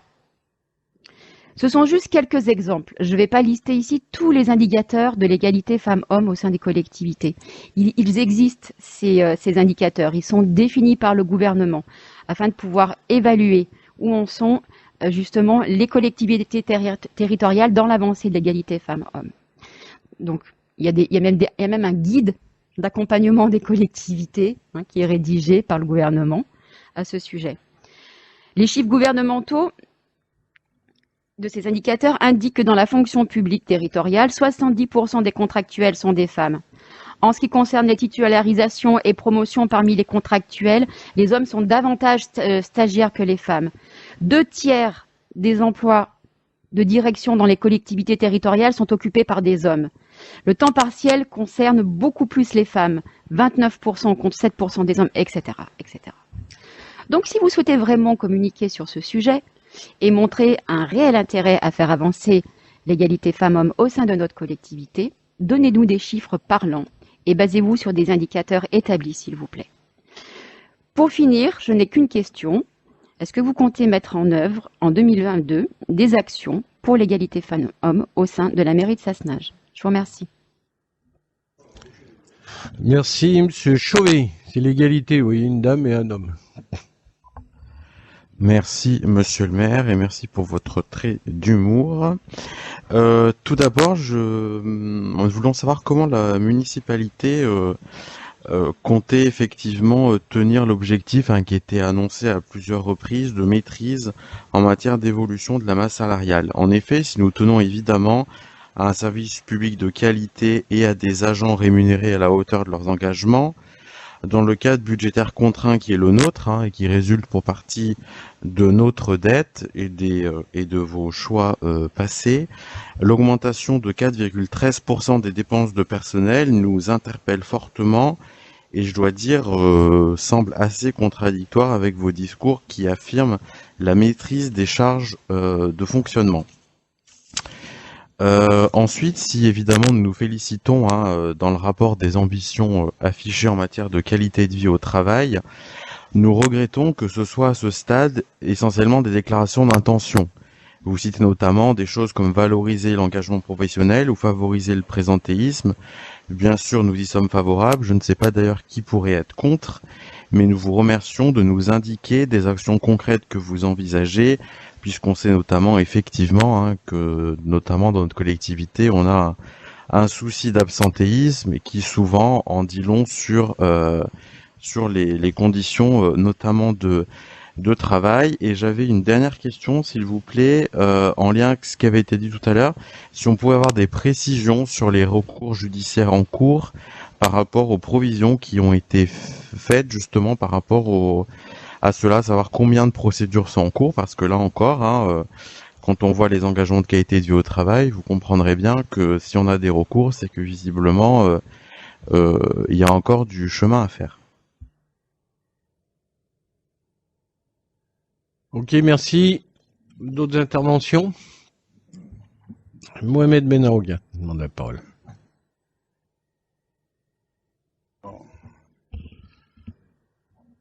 C'est bon, je peux y aller. Merci, merci monsieur le maire, bonsoir. C'est bon? Oui. Merci monsieur le maire, bonsoir mesdames, bonsoir messieurs. Effectivement, nous sommes dans un débat d'orientation, une orientation qui est, comme vous l'avez bien précisé monsieur le maire, politique, c'est-à-dire qui définit en fait nos actions envers la commune pour 2022. Donc ces orientations, en fait, elles découlent de notre campagne de 2020, puisque nous avons mené une campagne, nous avons présenté un programme à nos concitoyens, et sur ce programme, nous avons été élus, et c'est ce que nous sommes en train de réaliser chaque année, en fonction évidemment des moyens et en fonction des contraintes. Je ne vais pas trop m'étaler, puisque monsieur le maire l'a encore précisé, c'est un débat d'orientation, ce n'est pas vraiment un débat de chiffres, parce que c'est pas vraiment le lieu, mais si vous le souhaitez, on peut sortir effectivement les chiffres et on peut les comparer les uns aux autres et on peut effectivement en avoir une idée claire et nette. Effectivement, on a vu les interventions. Certaines interventions, elles étaient logiques parce que c'est une critique par rapport effectivement à certaines orientations, amélioration de ce que nous pouvons faire pour notre commune. Nous l'acceptons, nous le prenons ainsi. Mais certaines interventions, ils sont vraiment dans un sens vraiment politicien. Voilà, parce que effectivement, l'effort que nous déployons pour notre commune, pour qu'on puisse équilibrer dans le contexte. Parce que faire une analyse statistique, moi qui fais les statistiques tous les jours, les statistiques sont définies par des chiffres, c'est vrai, mais il faut les interpréter par rapport au contexte dans lequel ils se trouvent. Vous ne pouvez pas sortir un chiffre de son contexte. Or, Sassenage, il se trouve dans un contexte. Contexte, par exemple, de terrains qui sont inondés et qu'on ne peut pas construire. Ça, c'est une réalité. La loi SRU qui nous frappe, malgré effectivement que nous avons plus de 51% de territoires qui ne peuvent pas être construits. Ça, c'est une réalité. La couleur politique de notre commune, qui est aussi parfois taxée par la métropole, par l'intercommunalité, ça, c'est aussi une réalité. Et d'autres réalités qu'il ne faudra pas dissocier de l'analyse statistique. Je l'ai toujours dit, et je suis fier de le dire, que Sassenage est un très bon exemple dans la fierté de l'action qu'elle mène. Nous avons mené une action contre Dexia, c'est une fierté. Nous n'avons pas subi l'hégémonie d'une banque de l'État. Ça, c'est une réalité, et il ne faut jamais l'oublier. Alors, je reviens vers M. Lavoisière, c'est juste pour s'arrêter là, parce qu'effectivement, comme l'a dit M. le maire, ce sont nos orientations politiques pour lesquelles nous avons été élus, et on ira jusqu'au bout pour ces orientations politiques.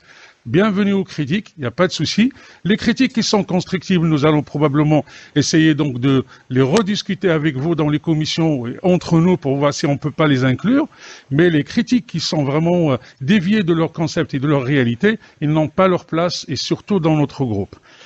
Deuxième point très important, on ne peut pas tout expliquer par Dexia et je tiens à le dire à M. Lavoisière, c'est un disque qui est usé. C'est un disque qui ne fait plus ce qu'on appelle le box-office. Il ne l'a pas fait en 2014. Hein, vous l'avez mis en avant au sein de la commune et vous n'avez pas gagné les élections. Au contraire, vous les avez perdues à 62%. Et vous les avez mis en avant encore ce disque-là usé en 2020. Et vous avez perdu les élections. Donc à mon avis, il faudra maintenant se retourner vers un autre disque, engager des compositeurs, engager effectivement des paroliers pour pouvoir trouver un autre disque logique qui peut convaincre les Sassenageois et que pour leur donner l'envie, effectivement, d'être à vos côtés. Parce que pour l'instant, ils nous soutiennent dans nos choix et dans nos orientations. Merci, monsieur le maire. Merci, Mohamed. Est-ce qu'il y a d'autres interventions? C'est un débat, hein, allez-y. Hein. Daniel. Oui, effectivement, moi j'ai noté effectivement les questions. Bon, je suis surpris, mais je m'y attendais pas plus et pas davantage en tant que président de la commission. Je suis surpris, enfin quelque part, on apprend de ses erreurs quelque part, mais là je suis un peu décontenancé. Mais ça ne m'étonne pas, ça ne m'étonne pas. Vous avez cité, vous êtes rentré dans le détail. Effectivement, vous souhaitez beaucoup plus de détails. Je peux vous l'accorder. Mais, monsieur le maire, vous l'a précisé, et je tiens à le confirmer, notre débat d'orientation budgétaire, c'est donner les grands axes, et que le budget principal, comme on fait chaque année, rentre dans les détails chiffrés. Si vous voulez que je vous envoie le diaporama du budget principal 2021, c'est avec plaisir que je vous l'enverrai. Vous verrez des choses concrètes en matière de subvention de nos associations, en matière de la subvention du CCAS, la politique que l'on souhaite et que l'on met sur ces orientations. On parle de solidarité, vous faites référence à des pages. Et effectivement, moi je peux vous en faire des références avec les pages. La page 13, matière de solidarité, services publics de proximité, la maison de santé, l'accès au soutien à l'emploi, la formation, les jeunes, projet de service de la police municipale. Pas un mot sur la sécurité chez les Sassenageois. Ça, vous en parlez pas. Oui, l'écologie, mais on est tous d'accord là-dessus. Il n'y a aucun souci. On est dans ces domaines. Jardin partagé, la thermodynamique, la classe de la biodiversité, le cadre de projet de l'Office français de la biodiversité, etc., etc. La végétalisation, on en parle. Et tout. Bien sûr, vous voulez avoir des chiffres, parce que vous estimez qu'effectivement, donc les perspectives politiques doivent être effectivement chiffrées. Vous voulez rentrer dans le détail, oui. J'entends, on entend, mais ça sera exprimé lors de notre budget principal, convenablement, conformément au programme qui nous est dévolu. Effectivement, il y a peut-être des petites coquilles, mais nul n'est tenu à être à la perfection. On exprime exactement ce on en est, mais mon collègue Mohamed vient vous exprimer, etc. Je pense qu'il y en a peut-être d'autres qui pourront s'exprimer, et je le souhaite. Vous parlez de retard de réalisation. Oui, mais il peut y avoir des retards de réalisation. Vous croyez que tous les chantiers, même chez nous, ça se fait comme ça du jour au lendemain, et que les clés de la livraison se fait du jour au lendemain? Il y a toujours des retards de livraison. On est en pleine crise sanitaire. Il faut que je vous le rappelle. Ça se fait pas comme ça. Bien sûr qu'il y a des retards. Vous voulez qu'on l'exprime chiffré, analysé? Oui. On va rentrer dans des détails de perfection. j'ai entendu des choses effectivement qui me surprennent, mais bon, ça ne m'étonne à moitié. Je suis un peu perplexe sur ça. Je pourrais continuer. Hein. On parle du plan numérique des établissements scolaires. C'est quand même un enjeu important pour nos enfants. Non, vous parlez d'écologie, vous parlez de social. Oui, effectivement, le social, on travaille là-dessus. Et ça, je laisserai, si Mylène le souhaite, s'exprimer par rapport à ça. Enfin voilà, il y a des choses qui sont écrites, il y a des choses qui sont peut-être pas concordantes par rapport au diaporama, je vous l'accorde. Mais bon, voilà, c'est un débat, on est là pour échanger. Mais bon, on essaye d'être transparent. Trop de transparence tue peut-être, je m'interroge. Mais on en parlera au budget principal, vous aurez tout le loisir de vous exprimer. Merci. Ok, merci. D'autres interventions? Mylène Gourga. Bonsoir. Donc déjà, je vais remercier Madame Mayou et le groupe du coup pour les félicitations apportées aux agents du CCAS. Effectivement, je pense qu'ils les méritent amplement. Maintenant, du coup, je vais revenir un petit peu sur la subvention. Effectivement, moi, j'ai toujours entendu le groupe S'unir pour Sassenage appeler à l'augmentation de la subvention. Maintenant, derrière une augmentation, il faut qu'il y ait un besoin. Là, actuellement, on a une commission d'aide facultative qui se réunit tous les 15 jours. On étudie les dossiers de demande et on octroie les fonds nécessaires aux personnes qui en ont besoin. Effectivement, si le budget n'avait pas suffi, j'aurais été la première à solliciter une augmentation de la subvention. Jusqu'à présent, le budget couvrait les besoins. Maintenant, on a fait du coup sur l'année 2021 une analyse des besoins sociaux qui a permis de mettre en lumière 2 nouveaux besoins que nous n'avions pas forcément identifiés parce que également la crise Covid a fait évoluer ces besoins. L'inflation générale, que ce soit sur les énergies ou sur le coût de la vie, tout simplement, a également fait émerger de nouveaux besoins. Donc là, effectivement, maintenant se pose la question d'une augmentation. Encore une fois, cette augmentation doit être fléchée en fonction de projets et en fonction d'actions. On ne va pas augmenter pour augmenter, juste pour satisfaire, entre guillemets, les envies. Donc maintenant, voilà, moi, ce que je tiens aussi à souligner sur l'action sociale, c'est qu'il faut ne pas oublier que l'action sociale se fait sur la demande des personnes. On a la chance d'avoir un partenariat du coup par rapport aux énergies. On a pu identifier des personnes qui étaient en précarité énergétique, qui avaient des retards de paiement. Donc le CCAS a fait une démarche d'aller vers en envoyant un courrier à 75 ménages. Sur ces 75 ménages, personne n'a fait la démarche de ressolliciter le CCAS pour une aide. Donc maintenant, effectivement, peut-être à nous également de travailler différemment. Je suis toujours assez humble par rapport à ça. On peut toujours trouver d'autres manières de faire. Mais en tout cas, sachez qu'il y a une vraie volonté d'aller vers de la part du CCAS. Merci. Merci. Et Jérôme Jacquino demandait la parole. Merci Monsieur le maire. Donc je vais répondre à Madame Mayou par rapport à ces attaques un petit peu, on va dire, bizarres sur les parités hommes-femmes. Donc vous aimez un peu les définitions. Parité, ça veut dire 50-50. Donc vous voyez bien que quand on est à 63%, même si effectivement sur la fonction publique on est exactement à 63,87%, c'est-à-dire qu'on est même au-delà de votre 62% pour le national. Donc on fait même mieux que le national. Donc on est très fiers, nous, à Sassenage, d'avoir plus de femmes que d'hommes. Et effectivement, quand on parle de parité, que ce soit dans un sens comme dans l'autre, la parité, ça veut bien dire la parité, pas simplement femme-homme ou homme-femme, c'est dans les deux sens. Donc effectivement, il faut qu'on travaille peut-être aussi à avoir plus d'hommes. Et aussi, on est également très fiers, parce que vous nous dites, alors, il faut aller dans le détail, du surdétail pour une commune de 11 000 habitants, avec des indicateurs en veux-tu, en voilà. Ce qui est important, ce sont les faits, rien que les faits et les résultats. Juste pour vous donner un petit chiffre que vous avez sûrement pas et que vous avez omis dans votre, on va dire, pseudo-analyse. Au CODIR de Sassenage, on a 4 femmes sur 6 personnes. Donc on est à 66,7% sur le CODIR, déjà.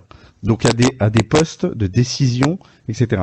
Donc on met en place, et on a toujours mis en place, une politique on va dire égalitaire, et il s'avère que là, il y a des femmes qui sont très bien avec des très bonnes compétences, et c'est pour ça qu'elles sont à des systèmes de CODIR. Voilà. Autre point, j'insiste, je vous rappelle qu'on parle de 2021. S'il vous plaît, on n'interrompt pas. Attends, Jérôme, juste 2 secondes. Je voudrais rappeler un petit peu qu'on n'est pas au cirque, ni dans un match de foot. On est au conseil municipal, et donc on écoute les interventions. Merci, on n'a pas dérangé jusqu'à maintenant aucune des interventions qui ont été faites. Je vous remercie de respecter celles des autres.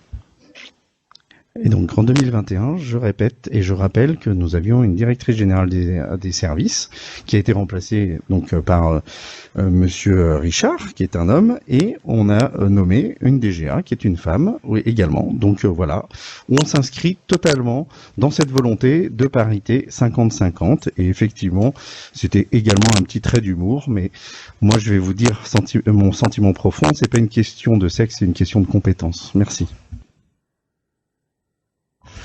Merci. D'autres interventions? Jérôme Boetti?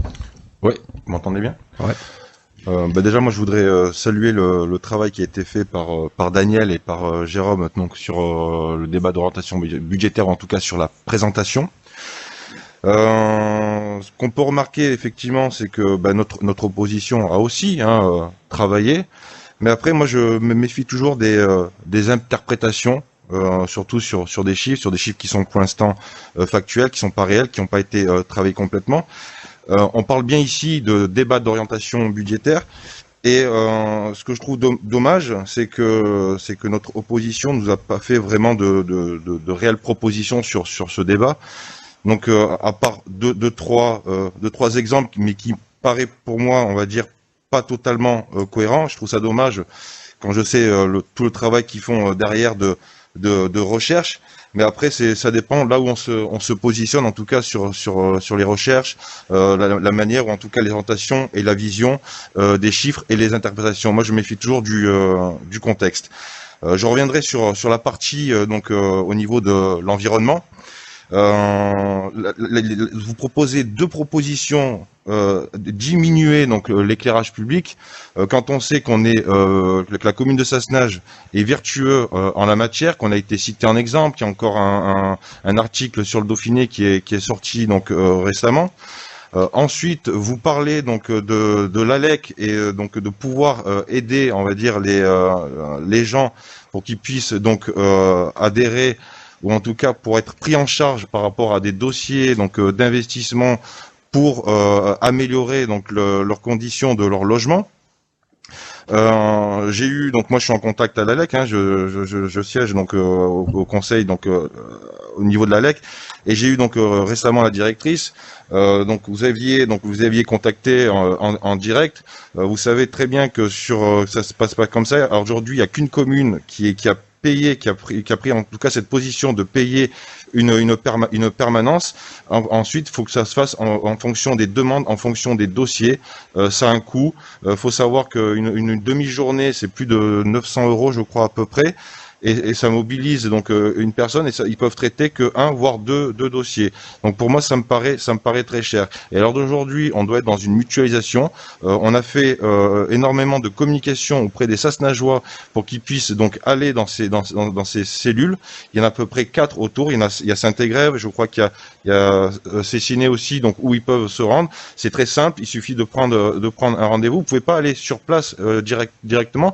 Il faut qu'il y a un appel donc qui est effectué. Ensuite, ils voient en fonction de votre demande, en fonction de dossier, s'ils peuvent vous recevoir, et ça peut donc effectivement prendre du temps. Mais alors aujourd'hui, au vu en tout cas de la demande, il n'y a pas besoin en tout cas d'investir de l'argent, ou en tout cas de mettre une permanence sur la commune de Sassenage.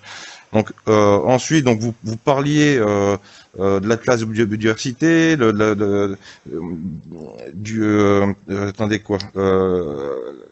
la désimperméabilisation donc de la cour d'école, mais bon, vous oubliez aussi donc la renaturation du parc de l'Ovalie, vous oubliez aussi donc le marais pédagogique des Engennières. En tout cas, tout plein d'actions donc qui viennent amender tout ce qui est fait sur la commune. Ensuite, vous avez évoqué donc la charte. Donc la charte, en fait, donc c'est un engagement donc sur 6 ans donc de la commune. Et c'est des actions qui peuvent pas être chiffrées, on va dire, à l'euro près. En fait, ce sont des actions qui sont faites au quotidien. Ce sont des actions qui sont faites dans chaque délégation. C'est-à-dire que la charte, c'est comme notre livret de chevet qui nous guide, en tout cas, à travers tous les projets qu'on réalise. Que ce soit l'aménagement urbain, que ce soit à l'école, que ce soit à travers les associations sportives, que ce soit à travers le social. Cette charte, elle est prise en compte et en considération dans chaque politique de la commune. Merci Jérôme. D'autres interventions? Mylène. Donc, moi, je voulais aussi revenir un petit peu sur l'égalité hommes-femmes. Donc, comme vous le savez tous maintenant, au CCS, nous avons des thématiques, du coup, chaque mois. Et il se trouve que pour mars 2022, c'est cette thématique-là qui a été retenue. Donc, on aura une exposition, on aura également des conférences. Donc, j'espère que chacun pourra trouver ressources nécessaires. Merci. D'autres interventions? Oui, Madame Marie-Laure Mailloux, puis ensuite Monsieur Je voulais juste, Farid, et ensuite Farid. Oui. je voulais juste inviter Monsieur Giacchino à l'exposition au CCAS en mars. Peut-être qu'on se comprendra mieux après et on pourra parler de la différence entre la parité homme-femme et l'égalité homme-femme. Voilà. D'accord. Monsieur Farid Benzako. Oui, bonsoir Monsieur le maire, bonsoir chers collègues. Donc juste quelques précisions pour répondre aux interventions. Déjà, le mot retard n'est pas dans notre intervention. Donc on n'a jamais dit qu'il y avait un retard sur une quelconque opération. D'autre part, dans les projets que nous avons cités au niveau, bien sûr, tout ce qui concerne la transition, ce sont ceux qui sont évoqués en fait dans le document qui nous a été transmis. Et bien sûr, nous sommes soucieux de tous les autres projets qui sont faits sur la commune sur ces sujets-là. Et bien sûr, au niveau de tout ce qui est nos propositions concernant par exemple la LEC, les informations que nous avons, c'est 360 € par demi-journée. Et effectivement, je suis tout à fait d'accord avec vous, ça permet juste de traiter 2-3 dossiers ou 4 dossiers au maximum, parce qu'effectivement, les dossiers sont complexes pour rénover une maison ou un appartement. Ceci dit, on peut essayer. Je veux dire, le montant n'est pas exorbitant. Quand on compare par rapport à l'ensemble du budget de la commune, essayer de faire en sorte que les habitants de Sassenage n'aient pas besoin d'aller se déplacer jusqu'à Saint-Égrève ou Cessiné. Je pense qu'il y a certainement matière à pouvoir discuter sur ces éléments-là et pour pouvoir essayer d'apporter une solution ou une proposition à nos concitoyens, parce qu'aujourd'hui, comme vous le savez, comme on l'a déjà dit, les tarifs augmentent, beaucoup de familles sont mal chauffées, et donc il y a vraiment un problème de confort. Et d'autre part, comme vous le savez aussi, certaines cheminées sont ouvertes et polluent en fait le bourg, par exemple. Donc ça serait certainement, et c'est d'ailleurs ce qu'on nous a transmis de la part de la LEC, un besoin et une nécessité de pouvoir relayer la LEC au sein de notre commune. Ce sont juste des propositions, donc nous sommes tout à fait dans un esprit constructif dans ce domaine-là pour essayer d'apporter des solutions complémentaires et faire des propositions dans ce sens-là. Merci. D'autres interventions? Oui, Michel Vanda. Oui, bonjour. Oui, simplement, d'une part, je voudrais revenir sur la parité homme-femme rapidement, puisque moi je travaille avec que des femmes quasi, puisque la directrice du théâtre est une femme, la directrice de la médiathèque est une femme, la directrice du conservatoire est une femme également, la responsable des sports est une femme. Voilà, donc il y a quand même beaucoup de femmes directeurs ou responsables à la culture ou au sport ou aux associations, donc il faut le relater.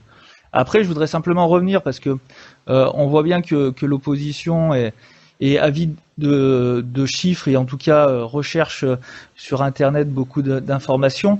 Mais aujourd'hui, les statistiques et les chiffres, ça parle pas aux Sassenageois. Ce qui parle aux Sassenageois, c'est le cadre de vie des Sassenageois. On constate tous les jours que beaucoup de personnes de Sassenage sont fiers de Sassenage, que beaucoup d'autres personnes qui sont pas sassenageoises souhaitent venir à Sassenage. Et de fait, je pense que on peut dire que ces Sassenageois ou ces non-Sassenageois qui veulent venir à Sassenage sont fiers de leur ville. Et ils sont fiers de leur ville par rapport à la politique justement qui est menée depuis de nombreuses années maintenant et qui sera encore menée en 2022. Et encore une fois, pourquoi ils sont fiers? Parce que il y a la culture qui est mise en avant systématiquement avec notamment un théâtre. Hein. On a un beau théâtre qui fonctionne bien. On a une grande médiathèque. On a également un conservatoire qui fonctionne très très bien avec plus de 400 familles qui viennent au conservatoire jouer de la musique. On a également bien entendu des infrastructures sportives qui sont conséquentes.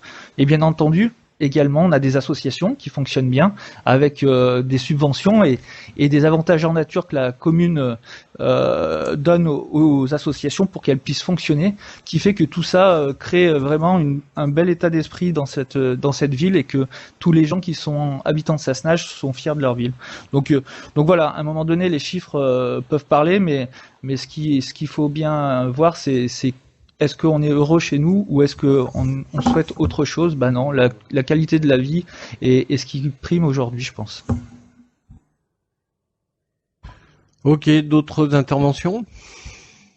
Bon, eh ben, s'il n'y en a pas, je conclus en disant que le débat a été mené, hein, chacun a pu parler, chacun a pu donner son avis. Je voudrais quand même moi aussi intervenir dans cette conclusion, de dire que il faut faire attention dans une ville. Il faut faire attention sur la position des élus. Nous sommes là effectivement pour faire des choix, uniquement faire des choix sur les demandes des habitants. Et nous sommes là pour répondre aux besoins des habitants et pas répondre à nos envies, à nous personnels en tout cas.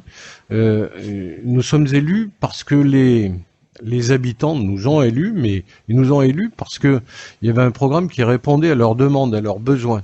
Et c'est à nous de trouver, et je demande moi aux élus, en tout cas du groupe majoritaire, de sortir un peu plus, de rencontrer les habitants et de définir quels sont les besoins de la ville.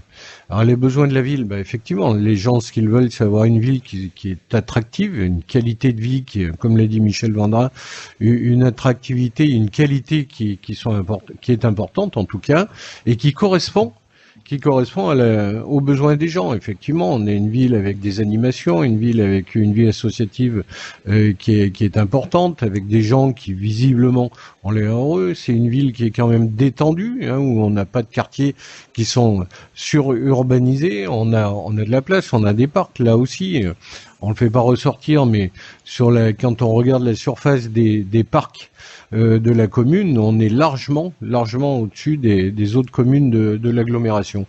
Donc il y a une qualité de vie qui est importante. Cette qualité, il faut la maintenir, mais il faut la maintenir pas uniquement dans nos idées sur une orientation, mais bien sur toutes les orientations. Et c'est ce que faisait ressortir le débat d'orientation budgétaire, de dire des besoins, il y en a effectivement, et chaque élu, chaque adjoint en tout cas a des demandes pour répondre aux besoins des Sassenageois.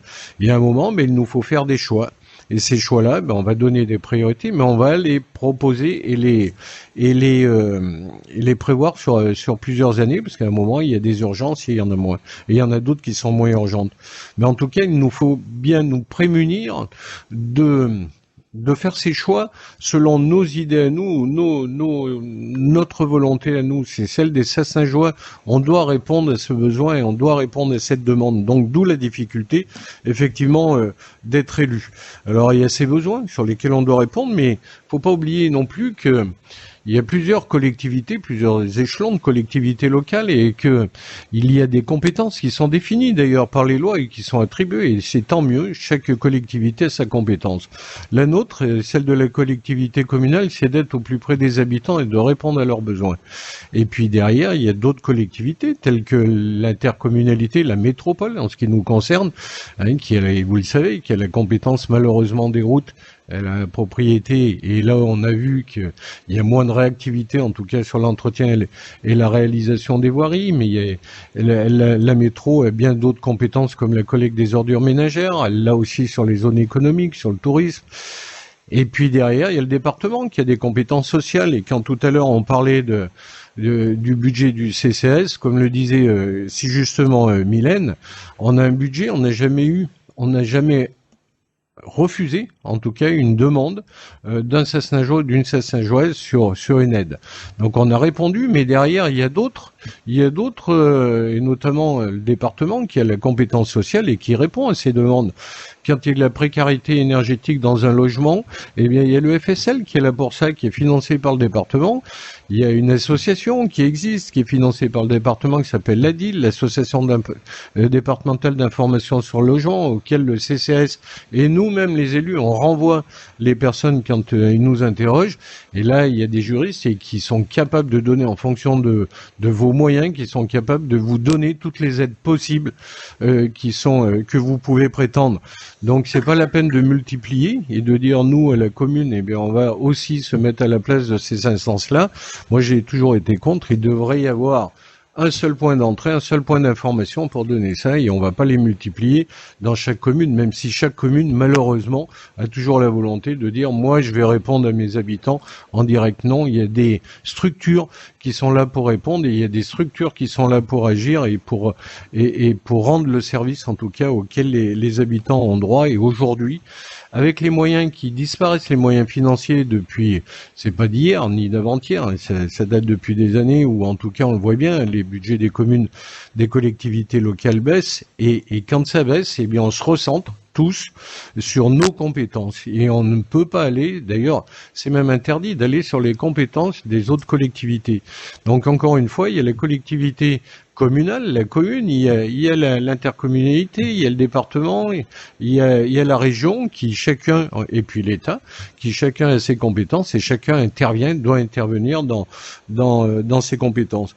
Sur le CCS, encore une fois, on a toujours répondu. Et pourquoi anticiper sur un budget quand il n'y a pas besoin? On l'a déjà dit l'année dernière, on a dit on met un budget, la compétence sociale, on l'assume sur le local, mais je vous rappelle, c'est une compétence du département et qu'il l'assume bien. Les assistantes sociales sont financées par le département. On regrette juste qu'effectivement, et ça date des années 2010 où le conseil départemental à l'époque avait supprimé dans les communes les assistantes sociales pour les recentrer dans les 13 territoires du département, donc qui a éloigné les assistantes sociales de la proximité, en tout cas des collectivités et des habitations.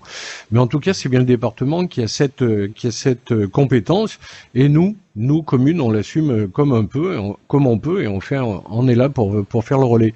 Mais au niveau budget, on n'a jamais été dans le besoin ou en manque, en tout cas. Mylène n'est jamais venu nous voir, et comme sa prédécesseur n'est jamais venu nous voir en disant mais il faudrait plus d'argent. On a répondu aux besoins.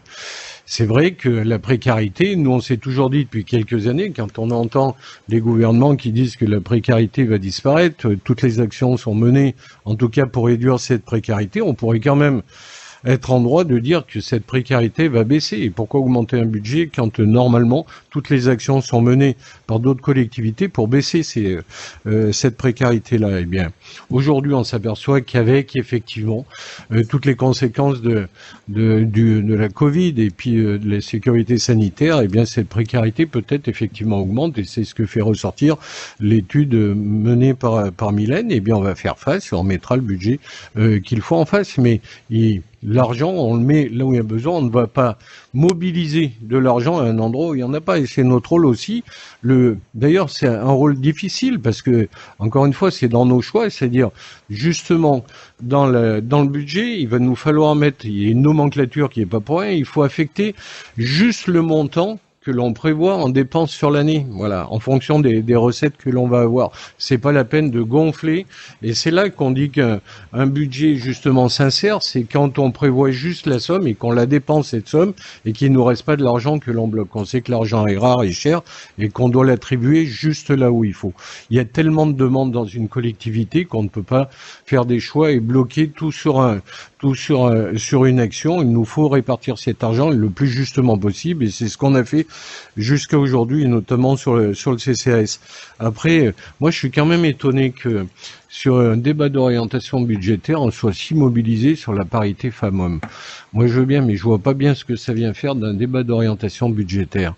On a au niveau femmes-hommes, en tout cas, effectivement, on n'a jamais On n'a jamais refusé quand quelqu'un a demandé du travail et qu'on avait besoin en tout cas d'un poste, on n'a jamais dit tiens celui-là on le prend pas parce que c'est un homme ou on a besoin d'une femme ou on prend pas parce que c'est une femme et on a besoin d'un homme.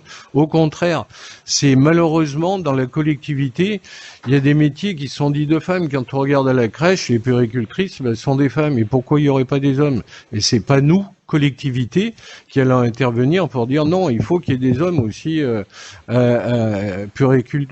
puériculteurs sur. Oui, c'est vrai qu'on n'entend pas beaucoup, mais dans les écoles, pareil, dans le service des écoles, eh bien, c'est souvent des femmes et c'est beaucoup de femmes, en tout cas, qui nous font un appel d'une offre d'emploi.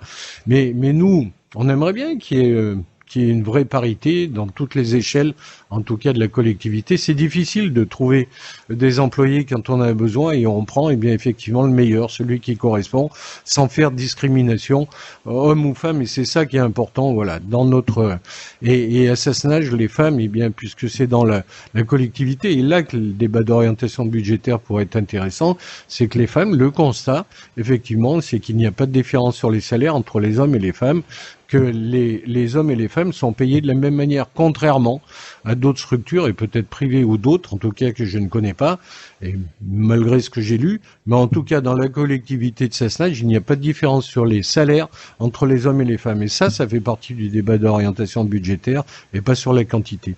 Voilà, moi je pense que tout a été dit sur ce débat d'orientation budgétaire, chacun a pu débattre, chacun a pu émettre ses idées, même si ce débat, encore une fois, je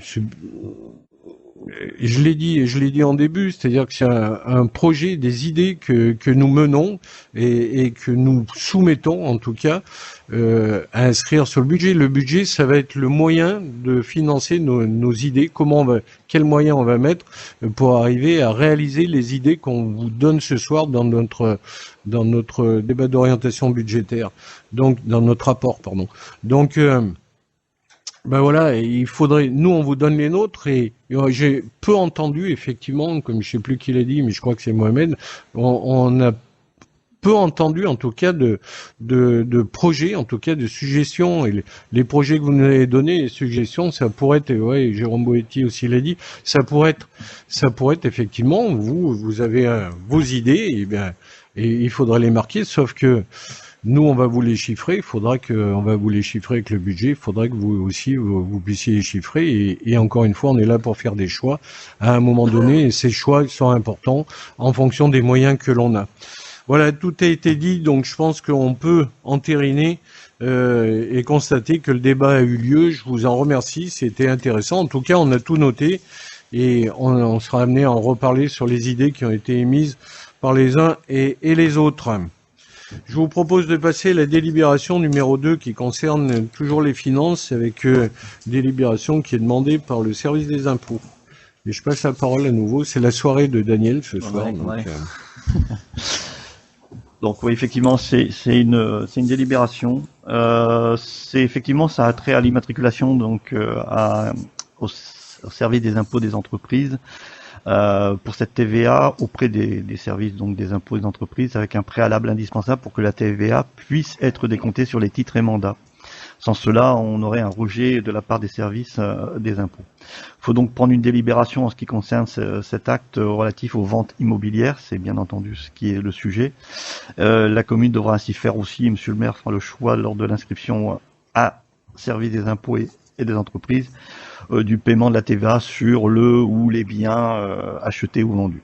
C'est une régularisation, on va dire, administrative auprès des services. Merci Daniel, c'était clair. Est-ce qu'il y a des questions, des interventions? Je vous propose de passer au vote. Est-ce qu'il y a des abstentions, des oppositions? Je vous remercie. Délibération numéro 2 adoptée à l'unanimité. La délibération numéro 3 qui est qu'une délibération qu'on avait déjà prise et qui est suite à une erreur de plume que l'on vous repropose ce soir. Daniel, encore. Oui, effectivement, monsieur le maire vient d'évoquer globalement ce qui en est.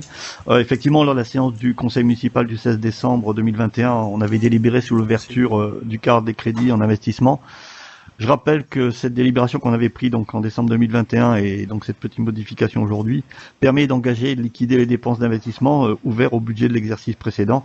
Cette présente délibération a pour objet de réactualiser les montants de 2 chapitres suite à une erreur d'écriture. Et je réitère le fait que c'est une obligation pour pouvoir faire tourner, faire continuer les services en matière d'investissement principalement. Merci Daniel. Des questions? Oui, monsieur Laboissière. Oui, donc au conseil municipal du 16 décembre 2021, donc on s'est abstenu de cette délibération. Donc pas une question de cohérence avec nous-mêmes, on va s'abstenir aussi cette fois-ci. Comme vous voulez. Mais on n'est pas obligé de persister dans l'erreur, hein, on peut toujours changer. Je vous propose de passer au vote. Est-ce qu'il y a des abstentions?